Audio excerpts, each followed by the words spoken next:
Look at what's in front of you. If your eyes are, they will get the top of you.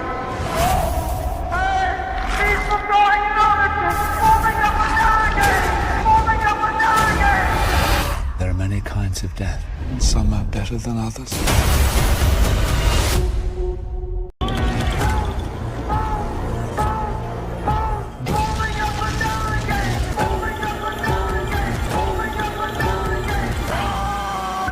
There's no discharge in the war.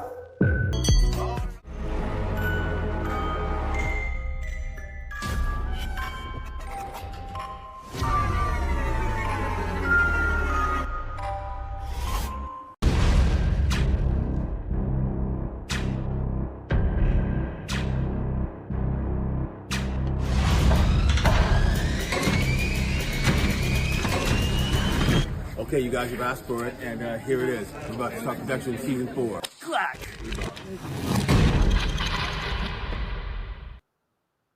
And what is up, ladies and gentlemen? Welcome one, welcome all on this festive 4th of July Friday evening. And it feels great to be back. I know it's been a little while since I've done a stream on the channel. I've been super busy, but things are slowing down now. So I figured I got to get on here and do a stream. I can't believe it's been more than a week since I've been on here talking to my peeps, especially with all this interesting news coming out about From Season 4.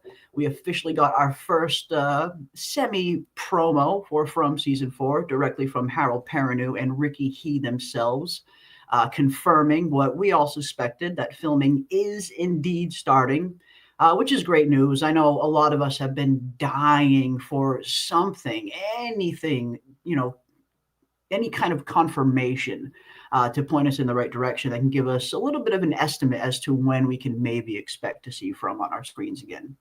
But now that they are officially filming, it looks like we can get a general idea as to when we can maybe expect Season 4 to hit our screens. What point in 2026? Will it be early? Will it be a little bit later? I guess we will wait and see. But welcome, everybody. I am super psyched to start getting back into From mode. We just came off a phenomenal coverage of 28 Years Later, which I very much enjoyed, and am very much still looking forward to the second 28 Years Later, which will be premiering in January. Very interesting. I totally didn't even realize that 28 years later, the second 28 Years Later, The Bone Temple, is airing exactly 28 weeks after this one came out. They love their 28s over there at 28 Years Later. So that was very interesting. 28 weeks later, the second one will be out, which is a pretty good turnaround. I mean, only 7 months in between films is very quick, considering usually we have to wait years in between films when you have a trilogy coming on. One of the benefits of filming both of the first film and the second film back to back, I suppose. But welcome. I am super excited for From Season 4. I cannot wait to see where this show is going to go. Of course, we left Season 3 off on the most amazing of cliffhangers, or devastating of cliffhangers, depending if you're a Jim fan or not. Although I know there's not a whole lot of Jim fans in these parts, which is totally cool. But yeah, I mean, From left off on a very interesting place at the end of Season 3. And we've been hearing from some of the cast and crew, in particular the creator, John Griffin, saying that from Season 4 on, we are officially moving into the beginning of the end. The end of the beginning is done. It seems like the first 3 seasons were the quote-unquote beginning of the story. And now we're going to get into the meat of it, which means I expect a ton of revelations and answers to be coming in Season 4. So I'm looking forward to it. Kiwi still hasn't had a chance to see 20 Years Later, but I've been spoiled already because I couldn't wait. We'll see it when I get some time.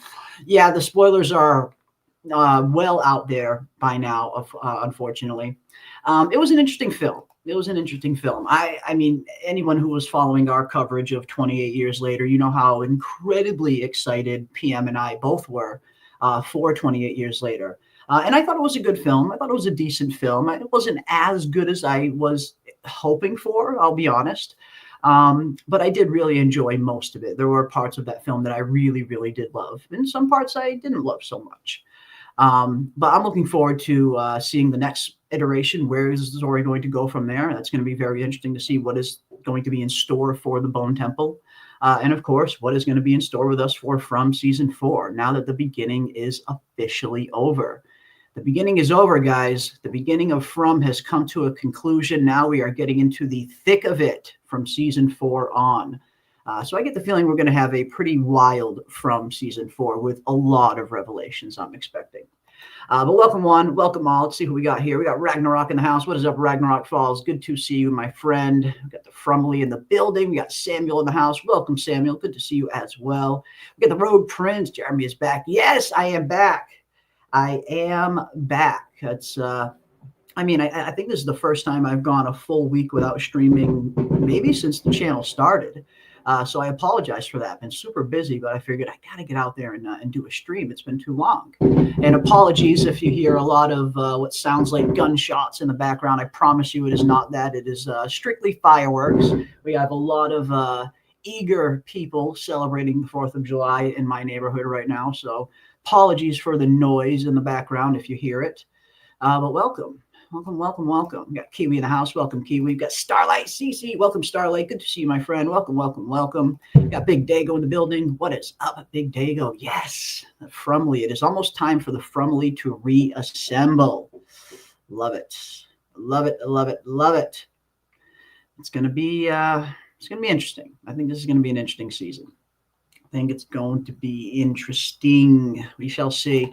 We got Bill D in the house. What is up, Bill D? Good to see you, my friend. Howdy, y'all. Good to be back. It is. It's good to be back. I'm looking forward to talking From again. We put out a From video just the other day when that season 4 promo came out. Just talking a little bit about the promo and, you know, some of the stuff that we can maybe expect to see in season 4.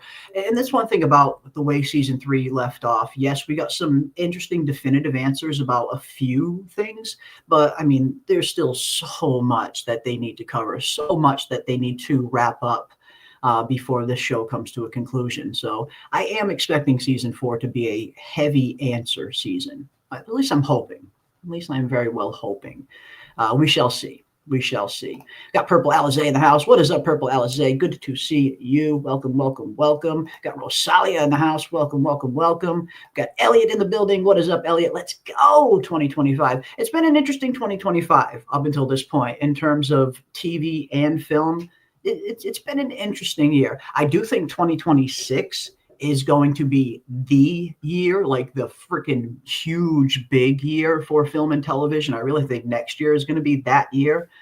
This year is I mean, just by the very way of the nature of how these shows are these days, unfortunately, we don't get a season every year like we used to, which is very unfortunate, especially when you look at a lot of the shows that we cover only being 8, 10, 12 episode seasons. There really is no excuse for them to not get these seasons out once a year. So that is a little bit disappointing that we have to wait 2.5 years sometimes in between seasons of From and Severance and House of the Dragon and all these other shows.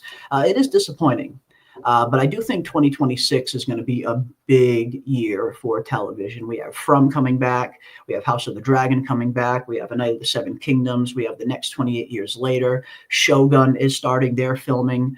A lot of stuff coming around in 2026. And of course, hopefully some news on Severance Season 3. Hopefully they begin their filming pretty soon. I think 2026 is going to be a massive year for television and film. Massive, massive year. But 2025 hasn't been bad. It has not been bad. I will say that. There's been some nice stuff coming out this year. Definitely, definitely, definitely. We got Eric Gray in the house. What is up, Eric? Good to see you, my friend. Welcome, welcome, welcome.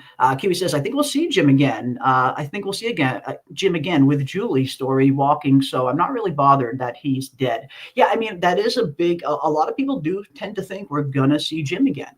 And we might. We very well might. I mean, it's the way that they introduced the story walking ability that Julie does now possess, especially looking at that future version of Julie that we got, indicating that she's going to get a lot better at the story walking ability. I mean, I suppose anything is possible at this point. Will we see Jim again? I think we'll see Jim again. I guess the question is, are we going to see Jim again in the current timeline, or are we only going to see like a past iteration of Jim that Julie goes back and visits? I'm expecting that. I'm really not expecting Jim to be resurrected from the dead. I'm really not expecting Julie to go back and save Jim. I do think Jim is dead and gone, but I do think we will see him again through her story walking adventures, whether it's her learning to use her story walking abilities a little bit better and she travels back to certain points and sees him. I do think we will see Jim again, but I don't think he's coming back definitively. I do think he is gone, but I don't know. I guess we shall see. I guess we shall see. We got Daryl in the house. Yeah, season 3 was the end of the beginning. The beginning is officially come to a close. You know, the first 3 seasons were the beginning stages of From, which was pretty evident from the way that they're setting up the story. The first 3 seasons were pretty much all set up with not a whole lot of payoff. Now that we're getting into season 4, though, and later seasons, looks like we're gonna start to get some answers. Looks like we're going to start getting some of that payoff. You sound disappointed. I'm not going to lie. If we're talking about 28 years later, I was a little disappointed. I mean, maybe it's just because I had such high hopes for that film. I really thought it was going to be one of the best horror films that has ever come out. And maybe the second one and the third one very well will be. But yeah, I mean, I don't want to say I was disappointed by 28 years later, but it definitely was not as good as I was thinking it was going to be. It was not as good as I hoped it was going to be. I enjoyed a good portion of the film. I mean, the ending definitely threw a lot of people off.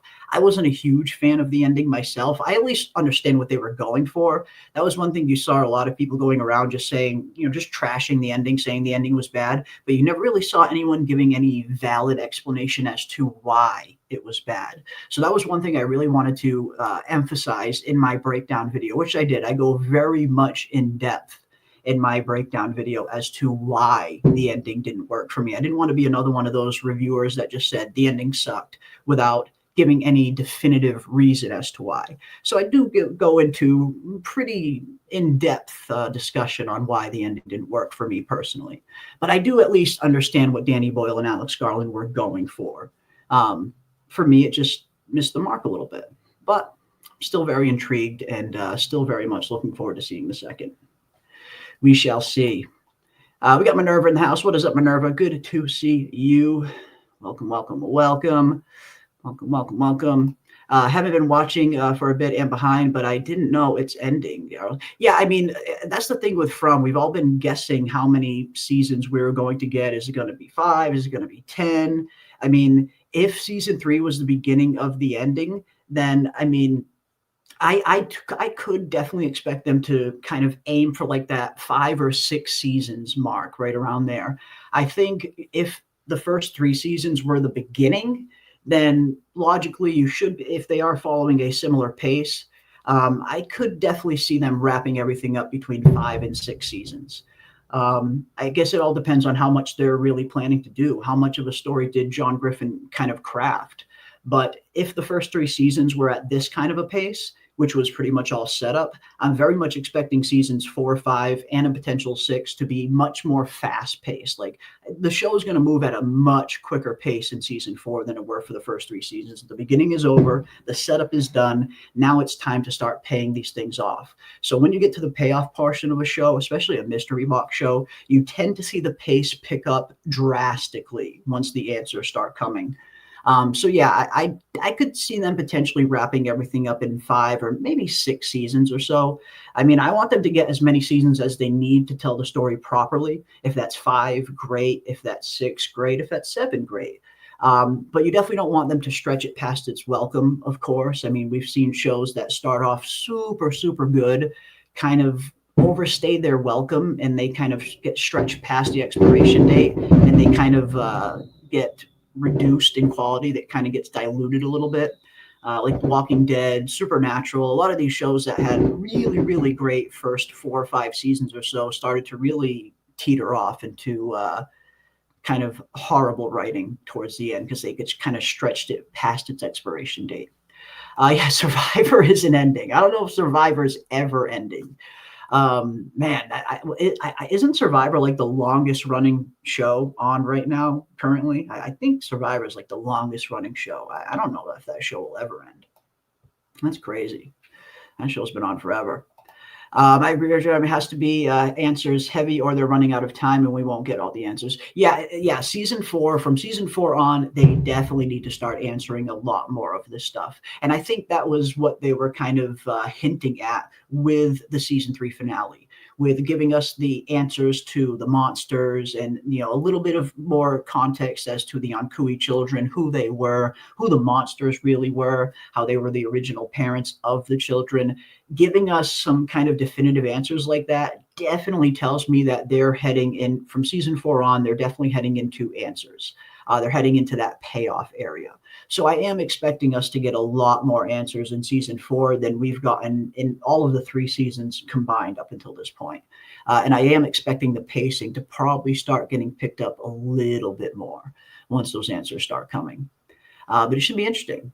It should be interesting to see where they go with it. How are they going to wrap things up? Again, this is the thing with mystery box shows that can be really, really great when done right, or can be very detrimental when done wrong. When you set up so many mysteries, just a plethora of mysteries like this, and you actually manage to tie them all up in a satisfying way, it's beautifully done. Like, for me, in my opinion, Lost did that. I know a lot of people didn't get the answers they were looking for in Lost, but I think maybe people need to go back and watch that show a little bit closely, because me personally, I got every single answer I was looking for in Lost, and then some.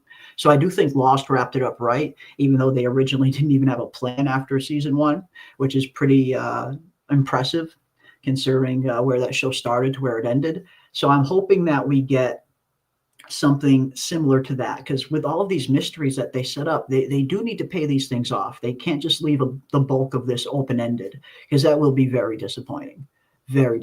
So it's just a matter of, if you're setting all these mysteries up, make sure that you have a plan to wrap all of them up. Don't just leave too many things ambiguous. It's okay to leave a few things ambiguous, but the majority of stuff they definitely need to answer, for sure. But we shall see. Welcome, PM. Good to see you, my friend, my trusty co-host who will be back with me for our next stream. Welcome, PM. Good to see you in the chat, my friend. I mean, it's going to be interesting. Season 4 is going to be interesting. I do think we're going to get a lot of answers. I know the big question, of course, on most people's minds is, what is going on with the Man in Yellow? Of course, probably the biggest cliffhanger that season 3 left off on, with this mysterious Man in Yellow showing up and taking Jim out rather violently. It's been interesting. I mean, I think a lot of people are expecting the Man in Yellow to potentially be the main villain of the show, the big bad, and he could potentially very well be that. But I'm always reminded of what the actor said when we had him here on the channel, when we interviewed him, and we were talking a little bit about his character and where he's maybe hoping the character might go. And he said something very interesting that struck a chord with me. How he remarked that everybody's expecting the Man in Yellow to be a villain, but he might not be. There's still so much about this character we don't know. And I thought that was a very interesting take. I mean, coming from the actor's point of view, who's actually playing the Man in Yellow, for him to have those kind of questions in his mind, because they didn't really give him any answers in terms of who the Man in Yellow is. They gave him just enough to do those scenes. They didn't really give him his origin story or anything like that. So even the actor isn't 100% sure where this character is going. But I thought that was a very interesting idea that he brought up, that he's, when he mentioned everyone's just expecting the Man in Yellow to be a villain, considering the way that he kills Jim. But he might not be. There's so much about this character that we don't know. He might not be good or evil. He might just be simply filling a function within Fromville, where Jim just happened to be in the wrong place at the wrong time with the wrong knowledge.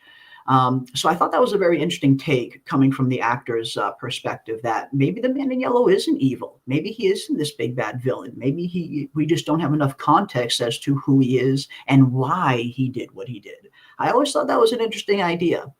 Because everybody's expecting him to be the main villain. Even I myself was expecting him to be the main villain. But after hearing that, I thought, okay, that's an interesting idea. Yeah, maybe it's a little more complicated than that. Maybe it's not just the big bad villain. Maybe there's a little more to this character that we're going to learn. So that should be interesting to see. from season 4 will probably come out in April. That was my projection. I figured, February the earliest, April around the latest was kind of my projection. Now that they are officially starting filming, and the one thing that they have going for them on From is the show is a lot easier to film than most other shows, and the show requires very little CGI, which means far less time in post-production. So I guess depending on how quick they can wrap up principal photography and depending how much they need to do for reshoots, I mean, yeah, filming a show like From is a lot easier and is a lot quicker than filming shows like Shogun or House of the Dragon or some of these bigger shows with tons of CGI. So that's kind of that's what I'm hoping for right now, right around between that February and April, time slot. I'm hoping we'll get season 4, probably no later than April. I'm hoping. I think that would be a pretty good start. The only way I could see them pushing it longer than this, and someone mentioned this in the Discord, and I do agree. I think it was Rogue Prince. The only way I see From season 4 premiering later than April is if they deliberately push it back so it can air during the Halloween season like they did for season 3. Given the kind of show that it is a horror-based show, and you do like to see these kinds of shows air towards the holiday season. It just fits with that time of year a little bit better. So that's the only reason I could see them pushing it past April, is if they're deliberately holding it off to air during the holiday season. But I really hope that's not the case. I hope that we can get it right around April or so. That would be nice. That would be really, really nice. I don't want to wait too long. Don't want to wait too long. She threw a rope down a well. She can absolutely alter the story. Well, I see, that's the thing. I don't necessarily think that's the case. I don't think her throwing the rope down the well changed anything. I think she was always the one who threw down the rope. She was just experiencing it from her POV for the first time then, because that's when she's experiencing it. But I don't think it's one of those cases where somebody else threw the rope during season 2 when Boyd initially climbed up it, and then Julie went back and changed something by her throwing at the rope. I don't think that's what happened there. I think it was always Julie who threw down the rope. She just didn't have a chance to experience it through her POV because it hadn't happened in her present yet. But since she is a story walker, her story isn't exactly linear anymore. So I don't think her throwing the rope down changed anything at all. I think that's how it always played out. We're just experiencing that for the first time now. I don't think somebody different threw it down at the beginning of season 2, and now all of a sudden she's changing anything. I think it was always her. Just because her story is no longer linear. So I'm not sure if she can, I don't know if that's proof of her being able to change anything. I do think she probably will learn to change some things, but I don't think the rope thing is proof of that. I think that was just how it always played out. But we'll see. From doesn't keep us waiting too long, a year and some change. Yeah, From can be a little bit better than some of the other shows, definitely, Samuel. And I think that's another thing that From has going for it is a show that can be filmed a lot quicker. Again, with the minimal amount of CGI, they usually don't spend a whole lot of time doing reshoots for From. Just historically, they've usually only ever needed like a few extra weeks or so of reshoots after they're done with principal photography. They tend to really get everything they need during that principal photography shoot. And again, the very minimal CGI very much helps save time during the post-production. So From's a lot better than some of these other shows. I will definitely grant you that. Like, when it comes to, like House of the Dragon, Severance, Shogun, these are shows that take 2.5 years in between seasons, which is just absolutely ridiculous. But yeah, From usually keeps it right around that 1.5 years or so. Usually around 1.5 years in between seasons we get. So I am hoping that we'll get it right around April or so. I think that would be really good. I think that would be really, really good. But we'll see. We shall see. I am happy I jumped on the Severance train late. I mean, I'm right there with you, Samuel. I kind of jumped on the Severance train a little bit late, too. That was one of those shows that so many people were requesting that we cover. Again, it was probably the most requested show that we've ever gotten here on the channel. And I just didn't have time. I remember when season 1 was on, I was just neck deep in so much other stuff. I didn't have a chance to cover season 1. But when season 2 was coming around, I had a lot more time. So I thought, okay, I'm definitely going to do Severance this year. And I'm so glad I did. So glad I did. Covering Severance season 2 was one of the funnest experiences I've had here on the channel with everyone. I probably put Severance right up there as probably my third favorite show we've ever covered here on the channel, behind Shogun and From. I'll even put it ahead of House of the Dragon, considering season 2 of House of the Dragon was pretty disappointing. But Severance has been just absolutely phenomenal. And especially for someone like me who very much values the filmmaking process and things like cinematography and very dynamic, shots and stuff like that. Severance is one of those shows that filmmakers, I imagine, love watching, because it really is just a master class in just perfect cinematography. That is what Severance has mastered better than any other show I think I've ever seen, or at least any show I've seen in a very long time. It's filmed so incredibly well, so well. Definitely some of the most beautiful cinematography and shots I've seen maybe ever in a TV series. It really is incredible what Severance managed to pull off in that second season, and in season 1 too. Season 1 was just as good. That's one show that when I look at Severance, I look at the first season and the second season, and I don't see a dip in quality at all. Like, season 2 is just as good as season 1, and that doesn't happen too often. I mean, historically, at least for a lot of the shows that I like, season 1 tends to sometimes be the best season of the whole series, and it kind of every season after that is trying to recapture what season 1 did. But Severance, I look at season 1 and I look at season 2, and I think they're evenly matched. They're both incredibly good.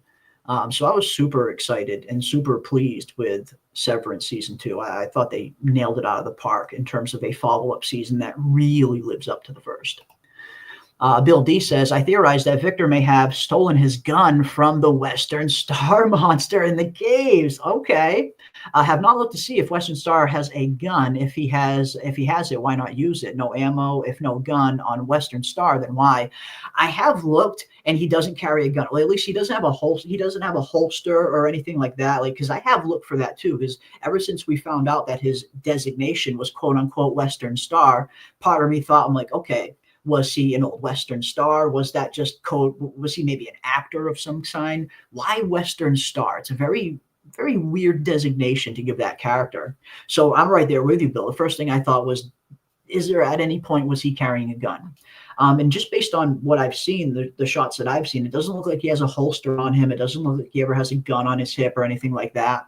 But I think that's an interesting theory, though, Bill. Where did Victor get this gun? That's one thing we really don't know yet. There seems to be, we know where Boyd got his gun. Of course, he brought it with him. But we have no idea where Victor got his gun. Did somebody else bring it? Did he find it in Fromville? Who knows? But I think that's an interesting theory, that maybe he got it from one of the monsters. It's an interesting theory, if nothing else. I mean, I think it's as plausible as anything else we've seen. So no, it's an interesting one. That's a very interesting one. Let's see what else we got. 5 is a nice number. I think 5 is a nice number. Like, if they can wrap From up within 5 seasons and they don't need any more, I'm totally cool with that. Like, if 5 seasons is all they need to properly and sufficiently wrap up the story, then hey, more power to them. Based on all the setup that we've gotten up until this point, and considering that they only have 10 episodes a season, I tend to think they're probably going to need a little bit more than just 5 seasons, unless the pace just goes incredibly fucking haywire in season 4 and 5, which I really hope it doesn't speed up too much. I tend to think they're probably going to need a 6th, but if they can wrap it up neatly within 5, then yeah, that's totally cool. 5 is a nice number after all. Yeah, I agree. My theory is that Julie is the one to call the Matthews home, which leads to Thomas dying. Now, that's a very interesting theory. And this is the thing about the whole Julie Storywalker storyline getting introduced onto the show. It really has changed so much, or at least there's the potential for so much to be changed now. Now that she has this ability, who knows what events she's already influenced in the past that we don't know of yet, like the rope thing. Like, when I see the rope thing, I look at that as something that she was always the one who threw the rope. We're just experiencing it now for the first time, because her storyline isn't linear. Her timeline isn't linear anymore. It can move back and forth. So that makes you wonder, what other events has Julie already influenced that we don't even know about yet? A lot of people bring up the talismans and Julie being the one to put the talismans in the little hut where Boyd finds them, which is an interesting theory. Tons of stuff. There's potentially tons of things that she could have already influenced that we don't even know about yet, because our current Julie hasn't experienced it in her timeline yet because it's not linear. So it really does kick the door wide open in terms of there could be so many events that we've seen on the show that Julie may have already influenced that we don't even know about yet, just like the rope. So that's an interesting one, that her being the one to cause the phone call that leads to Thomas's death, that distracts Jim and distracts Tabitha and leads to his death. That's a very interesting idea. And that's a super dark storyline. Like if that does turn out to be the case and Julie does story walk at some point in season 4 or in season 5 and sees that, that's going to mess her up so much, I would imagine. But no, that's an interesting one, Daryl. That's a very interesting one. I think that's a really cool theory. Yeah, really great theories. I love all the great theories, guys. Absolutely really good ones. Awesome stuff. Yes, we were not watching the original timeline. The first time Jim died without Julie interviewing, we are watching the second timeline. Well, that's I guess that's the thing. I mean, how is Julie capable of splitting off another timeline at all? Or is it all one timeline that she just has the ability to move linear on and non-linear on?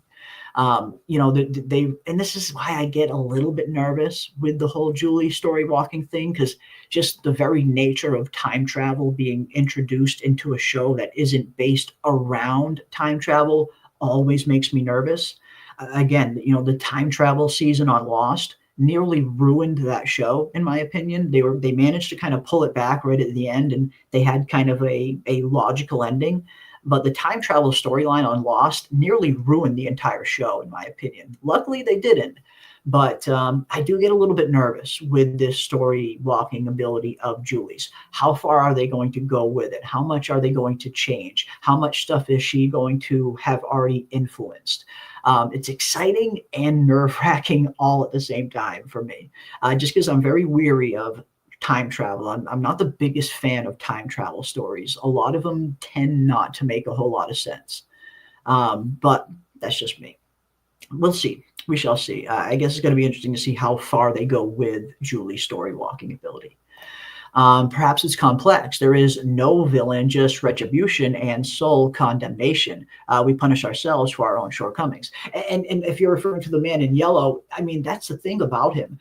We're all just assuming he's this big bad villain, but we know nothing about this character. We know nothing about who he is. We know nothing about why he really killed Jim, or if he even had a choice in killing Jim. Maybe he didn't have a choice but to kill Jim, depending on who the man in yellow is, depending on what function he might serve within the confines of Fromville. He might not have even had a choice to kill Jim. It might have been, we still don't know the rules about this place yet, or the rules that the man in yellow operates under. I mean, because clearly he hasn't showed up in the entire series until the very end of season 3. Now, one could argue that Tabitha, Jim, and Jade uncovered too much information, and that's why he showed up. But it's interesting how he shows up and only takes out Jim and doesn't go after Jade and Tabitha. I mean, could it be because they're part of the cycle, and if they die, just another cycle starts? What exactly is he after? But again, there's just so many questions, and I really thought that was an interesting idea that that Douglas, the actor who plays the man in yellow, brought up during our interview. Stating where everyone's just assuming he's this big bad villain, but he might not be. There's so much about this character we don't know. There's still so much about Fromville we don't know. So I thought that's a very interesting idea. It could be a little bit more complex, as you say. Maybe he's not just a quote unquote villain. Maybe he's something different. Maybe he's not good or evil. He's just simply filling a function within Fromville. Maybe he's just a force of nature, as it were, not exactly good or evil. And I thought that was a very interesting take, and especially coming from the actor who played the man in yellow himself, kind of gives it that much more credit, in my opinion. Because if the actor who's playing this character has that in his mind and he's thinking about who this kind of character is, where did he come from? What is his origin? Is he evil? Is he good? Is he neither? Those are interesting questions. And again, we might assume that he's just this big bad villain based on him showing up out of nowhere and killing Jim, but we really don't know. We have no idea who this character is, if he's evil, if he's good, if he's neither. It could be more complex than that. Yeah, he might not be just a straight up villain. There could be a little bit more to his story than we've yet to see yet. And I think that's interesting. I think that's a very interesting premise, that he might not just be this big bad evil. But who knows? He might be as well. He might be as well. The Man in Yellow reminds me of how Satan was dressed in Constantine, unexpected. Yeah, yeah. You take out, you swap that yellow suit out for an all white suit, and yeah, you got a little bit of Constantine Satan there as well. Brilliant performance too. That was one of the best portrayals of Satan that I've seen in film up until this point. He's only on screen for a fraction of the film, but it's very memorable. Very memorable. Peter Strohmeyer, incredible actor. But yeah, that's what's interesting about the Man in Yellow. I mean, we might all just assume he's this big bad villain, but now I'm not so sure. I'm not so sure if he's just this big bad villain, or if maybe it is a little bit more complex than that. But we shall see. We shall see. I'm looking forward to it, though. I'm looking forward to finding out. Either way, if he is the big bad, if he is the end-all, be-all villains of FromVille, I think that could very well fit, considering his entrance. But I mean, just knowing the kind of writing that John Griffin usually does, not just on this show, but if you look at some of his past work as well, like on Fringe and some of the other shows he's worked on, things are usually never as straightforward as they seem. So if we're just assuming, and if he just appears as this big bad villain, I'm almost inclined to lean a little bit more towards it being more complex than that he's not just going to be this big bad villain, that it's going to be more complicated than that once we find out who he really is. Just because, again, John Griffin's writing tends to not always be what you think it is. There's usually always some kind of twist there that he kind of injects into the story, which I love. I love that about his style of writing. So who knows? Maybe he's not this big bad villain. Maybe it is more complicated than that. Maybe he's something else entirely, for all we know. The crayon drawings of the Man in Yellow and other dark characters shows more of these drawn characters in Victor and Miranda's art may show up in the story, not just Man in Yellow only, though. Yeah, that's a very good point, Bill. I mean, when we look down in that basement, there were tons, and I mean tons. I mean, you guys all know. I mean, all of us have studied those drawings numerous times. There are tons of drawings down there that point to who knows how many things that could still be introduced onto the show. Again, it's not just the Man in Yellow's drawing down there. There's tons of other drawings of tons of other creatures, tons of other stuff that we haven't seen on the show anywhere yet. So yeah, it's very interesting to see, what some of these other things are going to be. Are we going to see renditions of some of these other things on the TV show, like this pilgrim one that we see that a lot of people have pointed out? We got this pilgrim looking one here. I haven't seen anything like that on the show. We got this kind of ghastly Grim Reaper ghost looking thing. We haven't seen anything like that on the show. There's a lot of drawings down there in that basement of things that we have not seen on the show yet. So it might not just be foreshadowing of the Man in Yellow. It might be foreshadowing for tons of other things that we haven't even seen yet. So that's a very good point, Bill. Looks like there's a lot more stuff on those drawings that we have not even come close to seeing yet. I think the Man in Yellow is like the Man in the Yellow Suit from Tuck Everlasting. Interesting. I'm not familiar with Tuck Everlasting myself. I'll have to check that out, though. If he's similar to our Man in Yellow here, I'll have to check that out. The Man in the Yellow Suit from Tuck Everlasting. I'm not familiar with Tuck Everlasting. I'm going to have to check that out. Okay. I got something to check out now. Thank you, Samuel. I will definitely check that out, though, and see if I can notice some similarities. Awesome. Actors and writer strikes are why, seasons 3 and 4 have taken longer to come out. Well, season 4 isn't going to be affected by any writers or actor strike. The strikes were well over by the time season 3 premiered. So season 4 won't be affected in any way by any of the strikes. That was solely just season 3.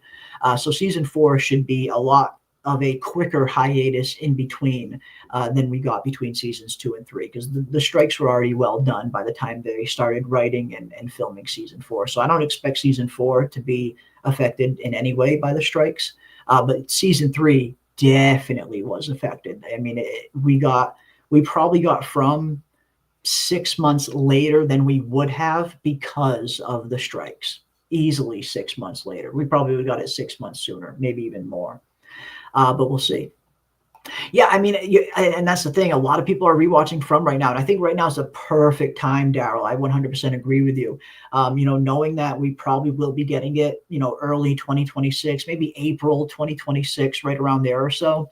Now is the time to start diving in and start rewatching some of these seasons. And I have been planning, probably not super soon, but at some point in the next, few months, I am going to start doing a From rewatch, and we'll probably do it right in the Discord like we used to do. I mean, it's been so long since we've done watch parties in the Discord. I completely miss doing those.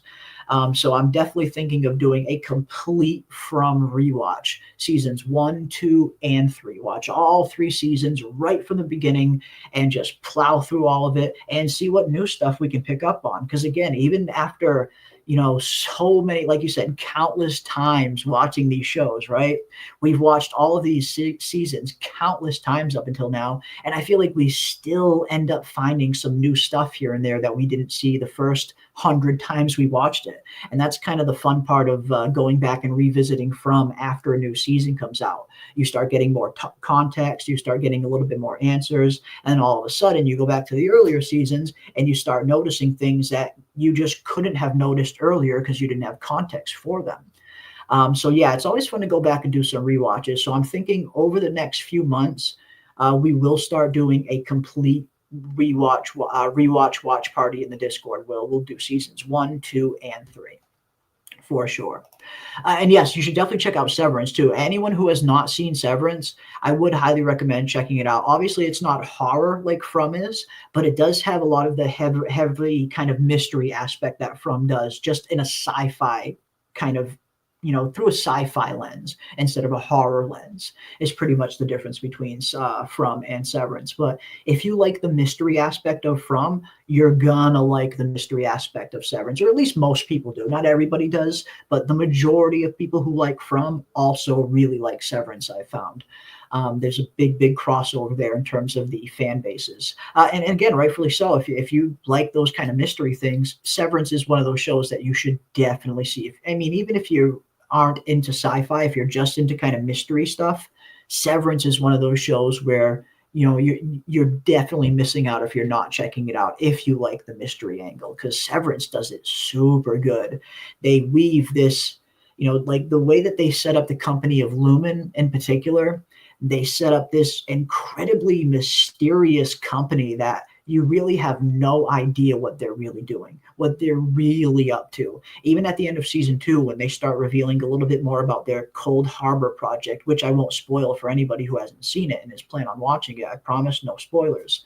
But even after getting the end of season 2, there's still so many questions that we have no idea what is going on in Severance. So yeah, if you like the mystery aspect of From, I would highly recommend checking out Severance as well, because again, it's the mystery aspect wrapped in a sci-fi kind of story form as opposed to a horror story form that From gives you. But yeah, really good. Severance is such a good show.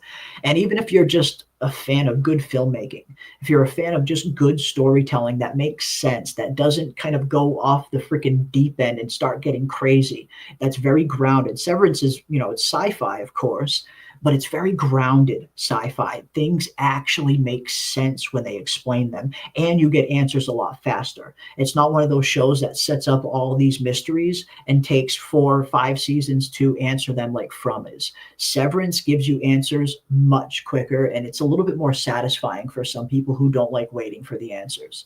But yeah, Severance is so good. It's a show that is near perfection in terms of storytelling, cinematography, just the whole, the characters, the character building, the world that it's set in. It is a near perfect show, Severance, I would say. It is so freaking good and just incredibly well produced. I slept on Severance until season 2 was released. Epic, amazing plot and acting. Absolutely, 100% agree with you. And I was the same. Like I didn't even watch season 1 when it was out on TV. And we got so many requests to cover it. I just didn't have enough time. But then when I finally had a chance to watch season 1, I was blown away. I couldn't wait for season 2 to start after I watched season 1. And covering season 2 on the channel was one of the best decisions I've ever made. And we will definitely continue to cover Severance when season 3 eventually does come around. Such a good show. It's near perfection in terms of storytelling. Really good.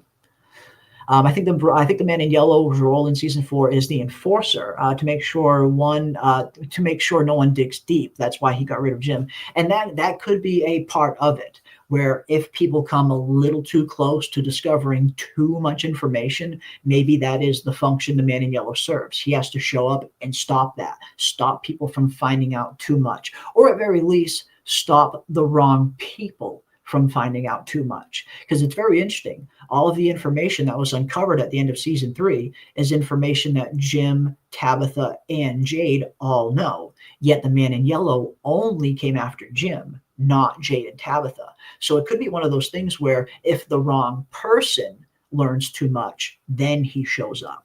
Like you said, like an enforcer type. That could be an interesting kind of aspect for him to play, where maybe he's not good or evil. He's simply just filling a function within Fromville. That could be an interesting one for sure. Yeah, big iron on his hip. I mean, Western Star, the cowboy monster, is one of the coolest monsters on the show. If you want to go ahead and make him that much cooler, then yes, throw some freaking iron on his hip. Give him like something old school, like an old school kind of Schofield or something, like an old school Lamat revolver or something. Give him something old school that would fit with his time. That could kind of complete the cowboy monster as being the fucking coolest monster on the show if he had some iron on his hip. My theory is that Elgin, Acosta, etc. will go against Boyd. Kenny will be in between, and then he will side with Boyd and become his deputy again. Yeah, I mean, I think, and that was an interesting aspect that season 3 seemed to kind of be teasing a little bit, this potential rift between Acosta and Boyd, especially considering how they met, the first few interactions they had. But then by the time you get to the end of season 3, it almost seemed a little bit like Acosta and Boyd were working a little bit more together, at least in terms of trying to solve Tilly's murder.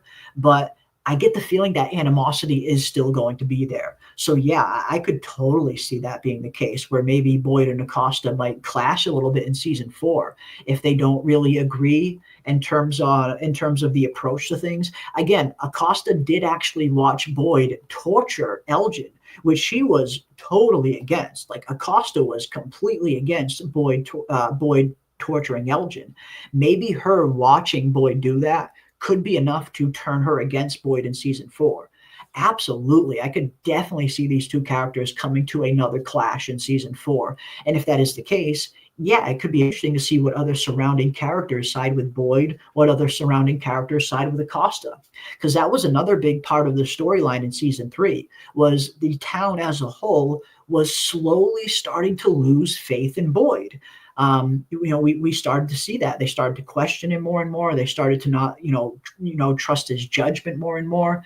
Boyd was slowly but surely losing the town the more the season went on. By the time you get to the end of the season, even his own son is standing up during the town meeting and questioning his own father in front of the entire town, further kind of weakening the town's faith in Boyd. I mean, if you got your own son questioning you in front of everyone, that's not going to instill confidence. So yes, there was that aspect of season 3 where it seemed like the town was slowly starting to lose faith in Boyd and his ability to lead them and keep them safe. And if Acosta comes across like this character that has all the answers, like this character that can be a good leader, then yes, we could very well see Acosta sway some characters to her side against Boyd. I mean, there's some characters that will never go against Boyd. I think Sarah and Kenny are 2 of those characters. Like, never in a million years will I ever expect Sarah to go against Boyd, and I will never expect Kenny to go against Boyd. I feel like those 2 characters will always firmly be in Boyd's corner. But Donna's a very interesting one. I mean, as much as I would love to see Donna and Boyd kind of present a united front and be on the same side, I could totally see Donna going against Boyd at one point. I mean, they did already kind of foreshadow that in season 3 when Donna did tell Boyd that, as much as I care about Fatima and want to keep Fatima safe, I have a lot more people to think about than just one. So I think they've already kind of sprinkled a little bit of that seed of doubt there, where I could totally see Donna kind of ending up on an opposite side to Boyd if Boyd is going down a path that she doesn't agree with. I mean, I feel like almost any character could be swayed at this point. Again, the only two that I think will never betray Boyd are Sarah and Kenny. But what about you guys? What do you guys think? Do you guys think there are any characters on the show that will never betray Boyd? And do you think there are some characters on the show that will betray Boyd? What do you guys think? What kind of characters, which sort of characters do you guys think Costa could sway to her side? When I think of things like that, I think of characters like maybe a Christie type. I don't ever expect Victor to go against Boyd either. I expect Victor will kind of always be on Boyd's side. I don't ever expect that. Elgin could definitely be swayed to Acosta's side. I could definitely see that. I don't know. I feel like Kenny and Sarah are the only two that would probably never go against him. Anyone else maybe could be swayed against him. Maybe you never know. You never know. Acosta could get Randall. Yes, absolutely. Acosta could definitely sway. I mean, Randall is Randall's very unstable. He kind of is all over the place, and we've already seen him go against Boyd multiple times in the past. So I could totally see Randall being one of the characters that Acosta could kind of sway to her side. Absolutely, for sure. Acosta doesn't get it. I wonder if she has the power to turn the always loyal Kenny against his dad, Boyd, for love. I don't think so. I think Kenny's the one, not the one, but if there's one character that I think is the most loyal to Boyd and will always be the most loyal to Boyd, it's Kenny. I mean, I think Boyd's real son, Ellis, will betray Boyd before Kenny does. This is why I always say, Kenny is # the better son. That's just my opinion. Kenny's the better son, not Ellis. Kenny's the one that's solid. When Boyd's own son stood up and spoke against him in that town meeting, the one person that was there to have Boyd's back was Kenny. I feel like after everything they've been through, I know they had that little rocky road there in season 2 when Kenny first found out about what Sarah did and how Boyd didn't tell him. I know they had that little falling out there for a little bit there. But when push comes to shove, when the chips are really down, and when it comes to making a definitive choice, Kenny will always have Boyd's back. I think Kenny's one of the few characters that will never betray Boyd. And I think their relationship came a very long way in season 3. I know, again, they had that rocky road in season 2, but in season 3, it felt like Kenny and Boyd kind of resolved everything, and it did feel like they kind of were stronger because of it. And you kind of tend to see things happen like that, where two people, friends or whatever, they have a little argument or a disagreement or a fight, but then when they reconcile, they kind of end up, the bond ends up even stronger than it was before the fight happened. And I definitely expect that to be the kind of dynamic between Boyd and Kenny in season 4 and going forward. I think after Kenny loses his mother, and after everything that happened between Kenny and Boyd in season 3, with Boyd being right there, getting ready to literally die by Kenny's side if this revenge was something that Kenny needed. In my opinion, after scenes like this, Kenny will never betray Boyd. What are the bottles for? I'm going into the tunnels. I'm gonna find those things. And I'm gonna burn every last fucking one of them. Okay. Okay, what? Okay, let's do it. Let's go. Victor and Tabitha said they're everywhere down there. Yeah, Jade went down there. Clearly saw some disturbing shit. What he didn't see, creatures. A single one. There's the one thing I do know. This is how they want us. Angry. I also know this. Hey, if we find them, there's a good chance we are not coming back. But if this is what you want to do, I will go with you side by side, and we will take out as many of those motherfuckers as we can. And how alone she must have felt. Hey. She wasn't alone. It made me watch. Hey. She was strong, Kenny. She was strong. Listen to me. She was brave. She looked at me and she did not take her eyes off me. Before she died, she said, Oho chuguko yiga takochi gela. No, I don't even know if I'm saying this right. Take care of him. That's what it means. Take care of him. He'll be alone now. Come here, man. Come here. It's okay. I got you, bro. Hey, let's go back, okay? Oof, yeah. Man, after scenes like that, even the one that we got later on at the end of season 3, when Boyd is coming to Kenny again and telling him that he feels like the Parkinson's is back and he feels like he has that ticking time clock hanging over his head. It feels like the bond between Boyd and Kenny is stronger now than it's ever been. So I don't ever expect Kenny to betray him. Sarah too. I mean, Sarah is ride or die for Boyd. I mean, I think that's one thing that the end of season 3 very much establishes. One of my favorite scenes. I know it's one of PM's favorite scenes as well. We love the Sarah scene at the end of season 3. When Sarah kind of pops out Elgin's eye. A little gruesome, but incredibly badass in my opinion.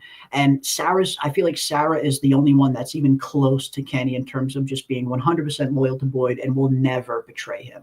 But you never know. I mean, this is From at the end of the day. You never know what's possible. I suppose anything could happen. But for me, I'll be very surprised if Kenny or Sarah ever go against Boyd. But we shall see. We shall see. Again, anything could happen. Yeah, so glad to see the Fromly. Me too. Welcome, Fromly. It's so good to see everybody. I've been meaning to do some more From streams lately.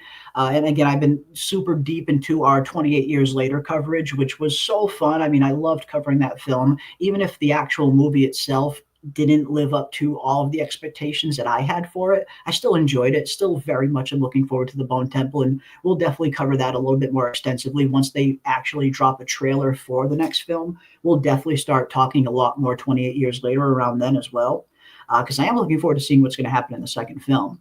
But it feels good getting back into From mode. I've been wanting to do some more From streams for a while now, and now that 28 Years Later is kind of dying down a little bit, I figured now's the perfect time to kind of dive in and start doing some more From talk. And I'll definitely be doing some more From videos as well. I got some interesting From season 4 predictions videos that I'm working on right now. Some of them involve the Man in Yellow. Some of them involve Jade. I have some really interesting Jade theories that I'm working on that I'm really looking forward to presenting to everybody, but that'll be in the videos. I don't really want to spoil that here. But it's fun. It feels good to be getting back into From mode, and of course to see the Fromly again. I've missed you guys. I know a lot of you, some of you joined us for the 28 Years Later discussion, which was awesome.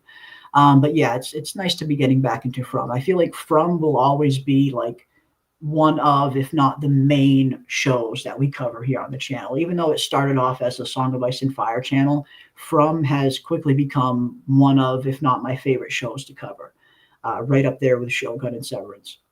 But yeah, it's fun to be talking some From again. Absolutely. I wonder if perhaps Julie can appear to others in different forms or invisible to many while time walking. Is she appearing as the dog that appeared to Boyd to help him? Ooh, interesting, Bill. Interesting, my friend. Yeah, I mean, who knows how extensive these story walking abilities are going to be, right? Like, who knows what she's fully going to be capable of? Is it one of those things where only she can kind of go back in the form that she's in? Or are we going to find out that she's a little more powerful than that? I mean, that would be very interesting if we find out that Julie was actually the fucking dog the whole time, leading Boyd to the talismans, leading Boyd back to town when he's lost. That would be pretty hilarious, if nothing else. But that's an interesting theory, Bill. That's a very interesting one. Who knows? Who knows? Yeah, season 4 definitely needs to cover Julie learning her story walking. The Randall Cicada story, Elgin after losing his eye, Kenny becoming deputy again, Jade and Tabitha dealing with their revelation, etc. Too much. There's a lot. Absolutely, Daryl. There's a lot they need to get into. I mean, I doubt we're going to get all of that wrapped up in season 4 alone. A lot of that will probably get carried over into season 5 and season 6 if they need a season 6. But yeah, I mean, yeah, they have a lot. They have a lot that they need to get to in season 4. And of course, covering the Man in Yellow. They need to tell us who the Man in Yellow is. What function does he really serve? Is he really the big bad villain? Is he really just a kind of lieutenant? Or is he not a villain at all? Like, there's a lot they need to cover in season 4. But Julie learning to story walk, that I am definitely expecting in season 4. The cicada thing could have gotten wrapped up a little bit better. There's definitely a lot of ambiguity left there with the whole cicadas, why the cicadas are still around. If the quote unquote cicada entity was destroyed when Boyd destroyed the music box, then why are the cicadas still around? Unless they explain it in a way where it's just a kind of physical manifestation or a subconscious manifestation that is being brought on by Randall's kind of trauma, which I tend to think isn't the case. I tend to think that these cicadas are still around, that Randall is maybe just the only one that can see them. But yeah, they need to wrap that up a little bit more definitively. There's still a lot of ambiguity there with the whole cicada storyline. Definitely need some more on that. We're going to have to see how Elgin is, of course. I think Elgin could go one of two ways. I think it's going to be one of two extremes. I think Elgin losing his eye from Sarah is going to wake him up into realizing that he was being manipulated by the kimono creature. Like maybe he'll actually smarten up. Or it could be the exact opposite, where losing his eye could send Elgin even further into the deep end, where we maybe even continue to see the kimono creature continue to manipulate him. So I think that's going to be interesting to see what kind of state Elgin is in season 4. Is he going to realize he was being manipulated, or is he going to double down that much harder? And let me know what you guys think in the chat on that as well. Do you think Elgin will learn the error of his ways after losing his eye? Or do you guys think Elgin might descend even deeper into being manipulated? What do you guys think? What do you guys see happening with Elgin in season 4? Is he going to go crazier? Or is he going to finally learn the error of his ways? We shall see. We shall see. I wonder perhaps, if Julie can appear in other forms, that'll be an interesting one as well. I want to know who the boy in white is. Is he the savior or disruptor? He appears mostly to the children. The boy in white, again, another huge question that we definitely need answered. We still have really next to nothing about the boy in white as well. We finally got some answers as to the Ankui children and who they were. But we still don't know who the boy in white was. We don't know if he was also one of the children of the parents or if he's something else entirely. I did a kind of tinfoil hat theory video on the boy in white last year, and it was one of the more fun videos. I had fun making it, at least. Where wouldn't be too surprised if the boy in white is tied to the faraway trees a little bit deeper than we even realized at first. Because one thing we went back and started to notice, and I know a lot of you guys started to notice this as well, every single time one of our characters uses a faraway tree, it is directed by the boy in white, or he's there to make sure they end up where they need to go. The only time somebody uses a faraway tree that isn't sanctioned by the boy in white is the one time Dale uses the faraway tree. And we saw what happened to him. You know, as I like to say, he became Fromville's eternal pool boy and ended up dead. But every other time we've seen a character use the faraway tree, the boy in white was always involved. Every single time, except for that one instance with Dale. So that's making me think that the boy in white is a little bit closer tied to these trees than I originally thought, especially when we analyze one in particular scene at the end of season 3, when Victor gets to the point where he's had enough and he takes the axe and he goes to the main faraway tree and he begins to start chopping it down. The second he starts chopping that tree down, the boy in white shows up and stops him. Almost as if the boy in white's very essence, his very life was tied to that tree. Almost as if cutting down this tree will kill the boy in white, is what it kind of almost came across to me. The way that he shows up super fast as soon as Victor starts taking an axe to that tree. And then again, you add the extra context of the boy in white being the facilitator of every character using one of these trees successfully. It definitely starts to paint the picture that the boy in white has a very deep connection to the faraway trees. Now, one thing we know about the trees is that they were created by the Onkui children. When they were getting sacrificed, they poured all of their hope into the roots above them, and it created the first faraway tree. But what if it created a little bit more than that? What if the first faraway tree wasn't the only thing the Onkui children created? What if the Onkui children also accidentally created an avatar of the faraway tree? What if the boy in white is that avatar of the faraway tree, and that's why he looks like a child?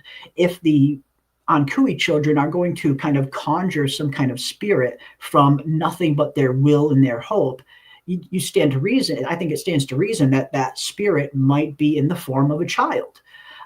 So part of me is starting to think that now that we're starting to see all of these insane connections that the boy in white has to the faraway trees, I wouldn't be surprised if he is the living embodiment, the physical kind of embodiment of the faraway trees, their consciousness, as it were. And that he's very closely tied to them, and that's why he is facilitating these characters using the trees. That's why he shows up when Victor starts chopping the tree down, because if that tree gets chopped down, essentially he will be no more. So part of me is starting to think that he might be the actual living embodiment of the faraway tree itself. It just seems like the more that gets uncovered, the more we're seeing that he is very closely tied to these trees and has a very deep connection to these trees.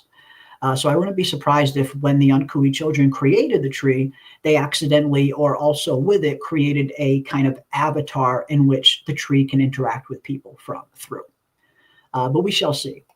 Why is the man in yellow dirty? The painting shows him clean and younger. Now, and that's a very interesting thing as well. And we've heard John Griffin talk a little bit about at least some of his inspiration behind the man in yellow.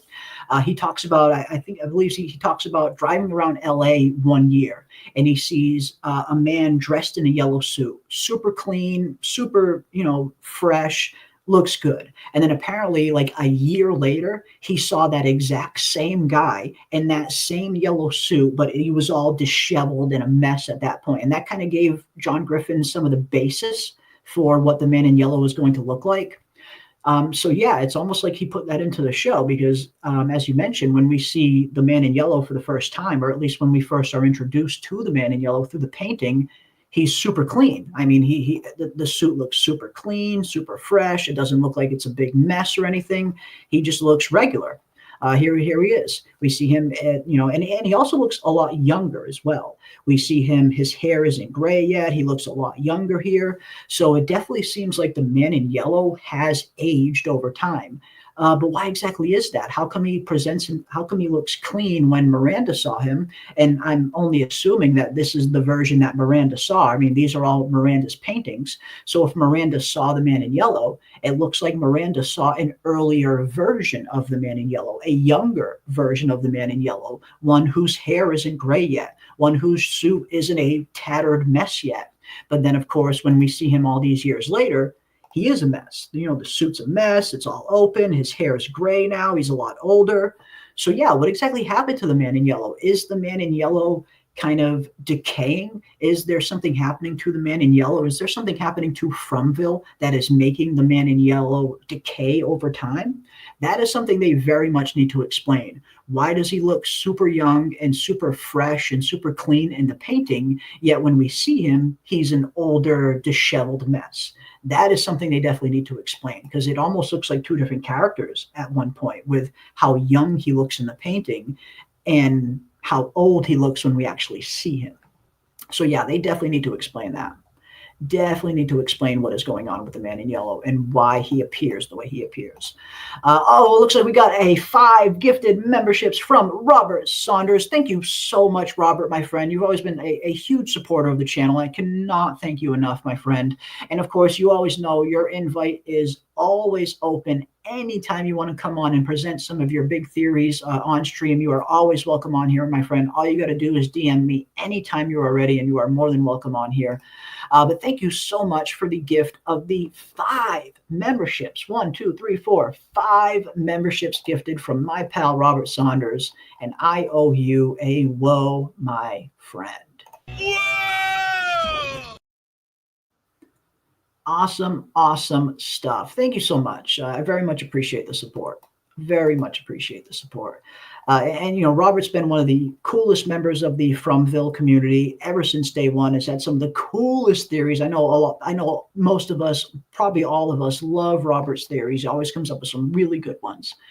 And you can always check those out in the Fromville Discord as well. There's a lot of really good Robert Saunders theories in the Discord. Definitely check those out if you haven't already. There's some really, really good ones. But thank you, my friend. Thank you, my friend. I very much appreciate the support. Very much appreciate it. And sorry for the fireworks going off in the background. I mean, they like to go very late here in these parts. They like to go late, unfortunately. But thank you. Very much appreciated. Very much appreciate it. Question for Jeremy. What episode of From season 1 did you start covering from the start or a few episodes into the show? I started doing actual full-on episode breakdowns at the beginning of season 2. During season 1, all we did was a few live streams here and there. And I think that was like 3. I think it was like 3 episodes in, maybe. Right around 3 or 4 episodes in, I think, is when I started doing just some live streams. But we had no From audience back then. There was nobody watching the show, or at the very least, there was nobody watching the YouTube aspect of the show, or at least here. I remember our first few From live streams, we only had like 5 or 10 people in here, and then once the show started picking up, we started getting hundreds, up to 300 and 500 people for season 2 and season 3, which was super epic. That's so awesome. I'm so thankful for that. But no, at the beginning, during season 1, I didn't even do recorded videos on episode breakdowns. I only did a few streams on season 1. It wasn't until season 2 that I dove in super heavy and started covering it a lot more extensively.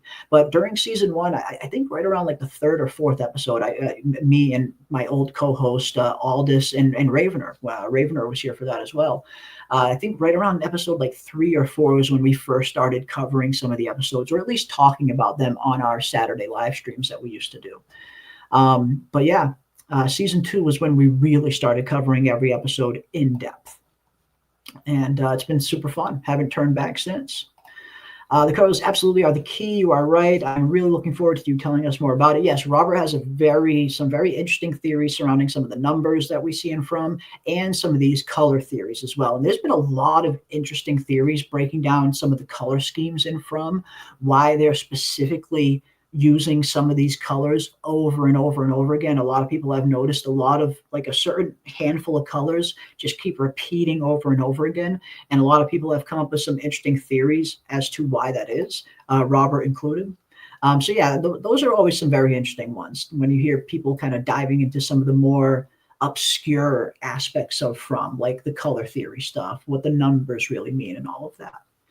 And that's interesting. The numbers and colors are clearly connected, and thank you for the likes on my theory regarding the origins of From. Yeah, I mean, I love those kind of theories. I love every kind of theory, to be honest. I mean, it's just such a fun show to theorize on.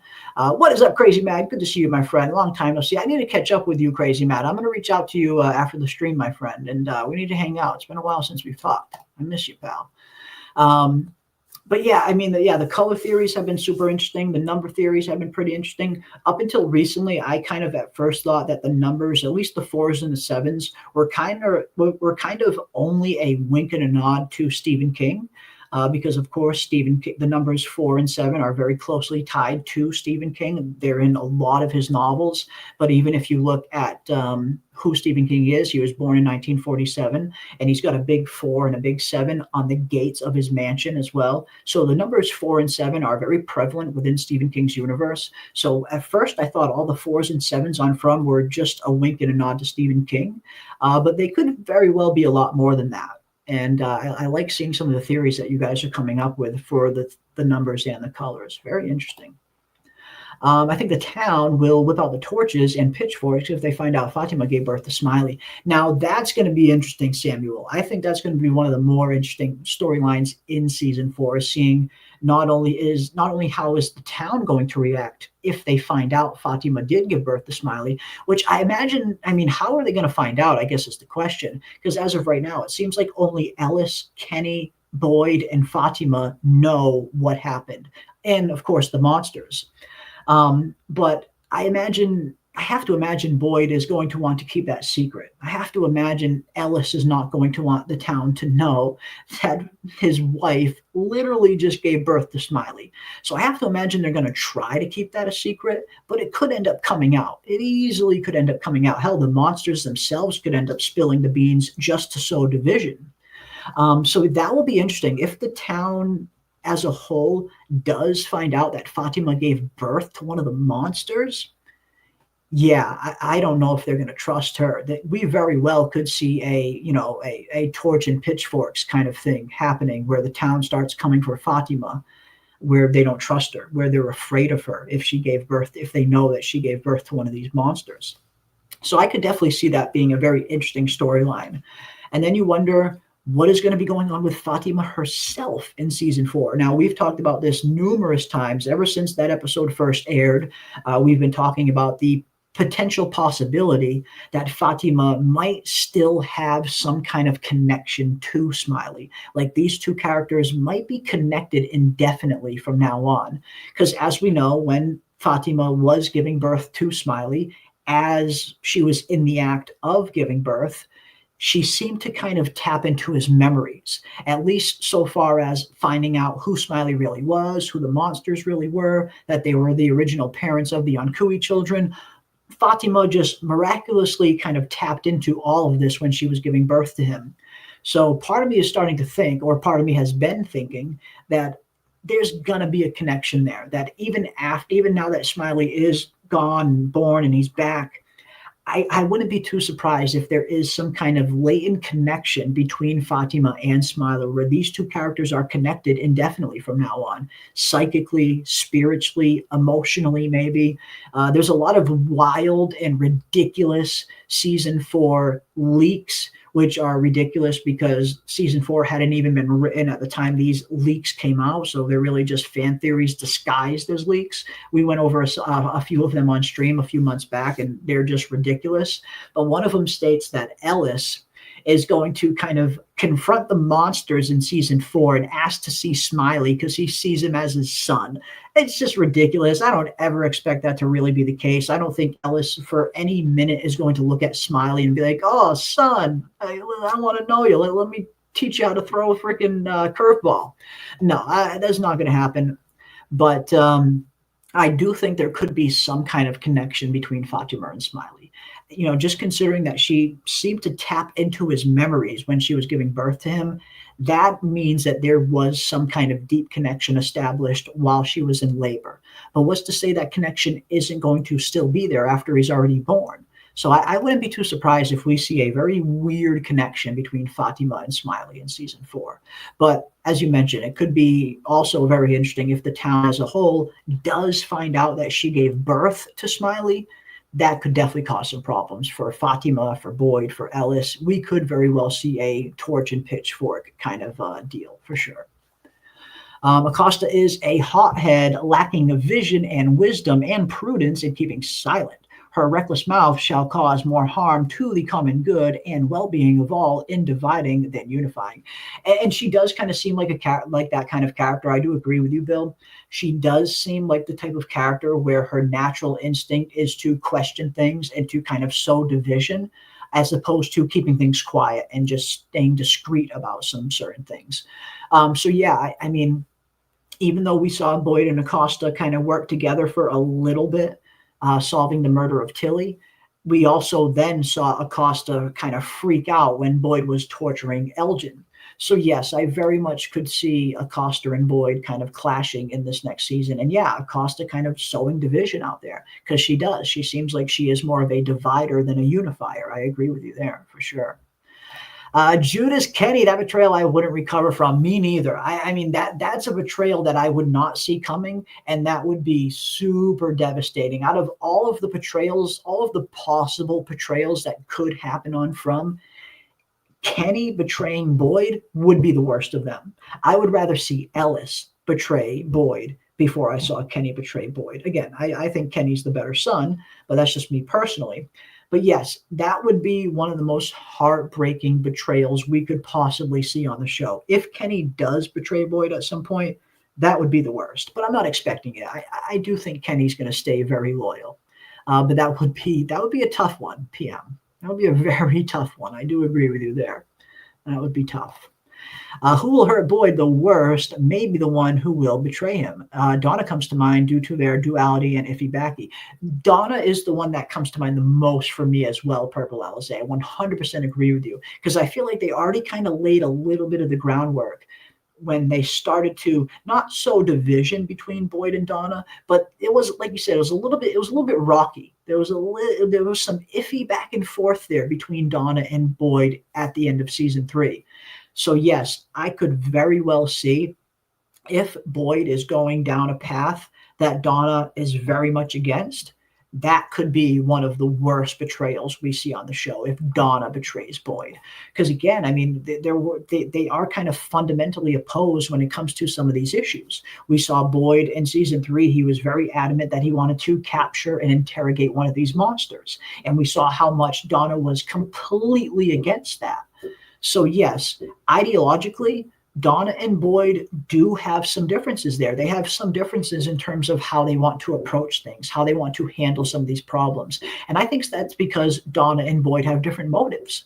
Boyd wants out. Boyd wants to get everybody out of here. Boyd wants to rescue everybody. Boyd wants everyone to go home.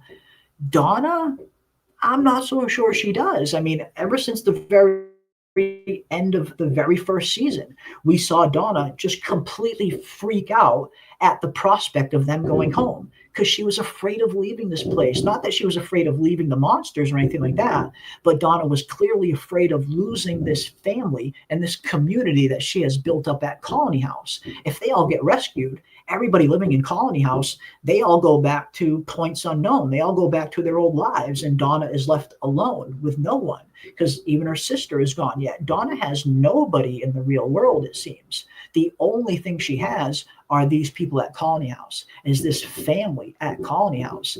And you could definitely see Donna seems to be one of those characters that wasn't in a huge rush to even leave. We see her talking to Kenny about this as well, where she tells Kenny the exact same thing, where if we do end up leaving here, you might find that there are aspects about this place that you are going to miss.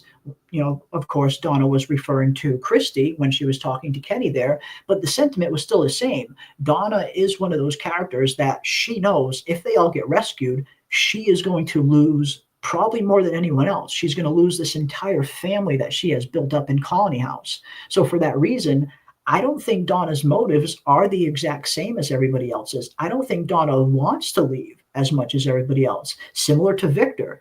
Victor very much seemed to be in a state of mind where he looks at this place as his home. This is the only home he's ever known. Even when Jade is pressing him and saying, don't you want to go home? Don't you want to find a way out? Victor straight up tells him, this is my home. It's the only home he's ever known. What is Victor going to do back in the real world? You know, with things like internet and smartphones and all this craziness that he has no reference for. Victor would have a very tough time surviving in the modern world. Whereas here, this is his home. This is, even though it's a nightmare realm and it's filled with monsters and all other kind of danger, this is still Victor's home. This is still where he is comfortable. This is still where he wants to be.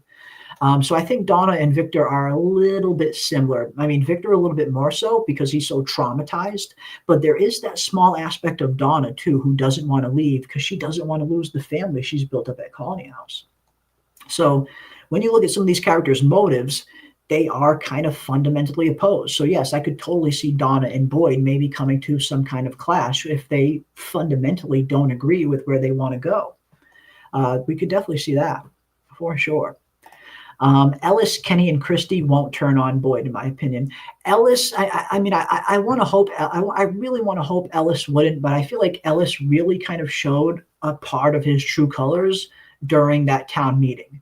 When you have the whole town screaming at Boyd, the whole town looking to Boyd for answers, the whole town starting to lose faith in him, you know, you would think Ellis, as Boyd's son, would see that. He would recognize that, and he would get his father's back. But no, he chooses that time to stand up and question his father in front of everybody, only adding to the chaos.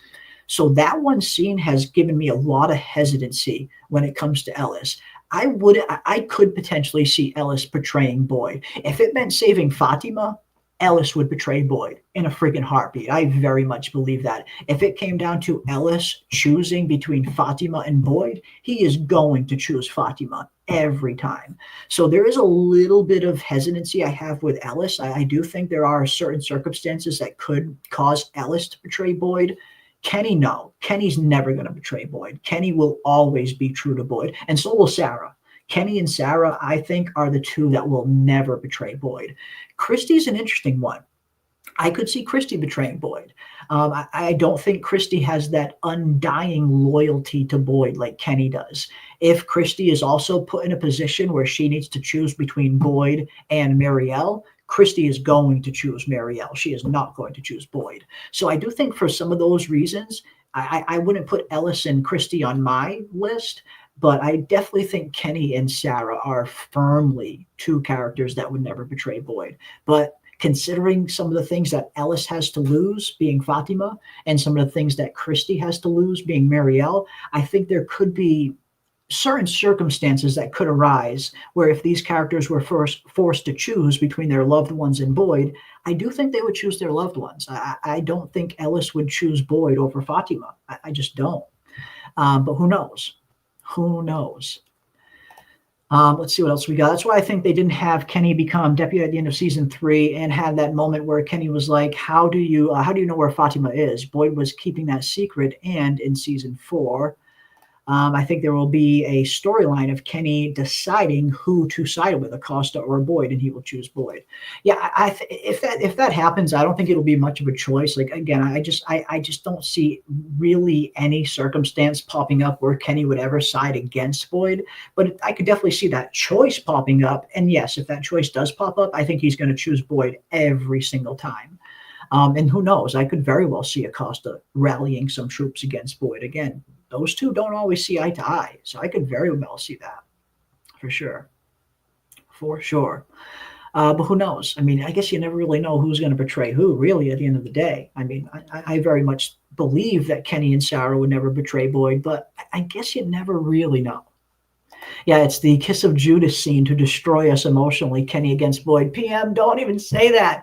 Don't even bring that into reality. Don't even manifest that into our reality. That is bad mojo that we do not need, my friend. No. We cannot have Kenny betray Boyd. That would gut me.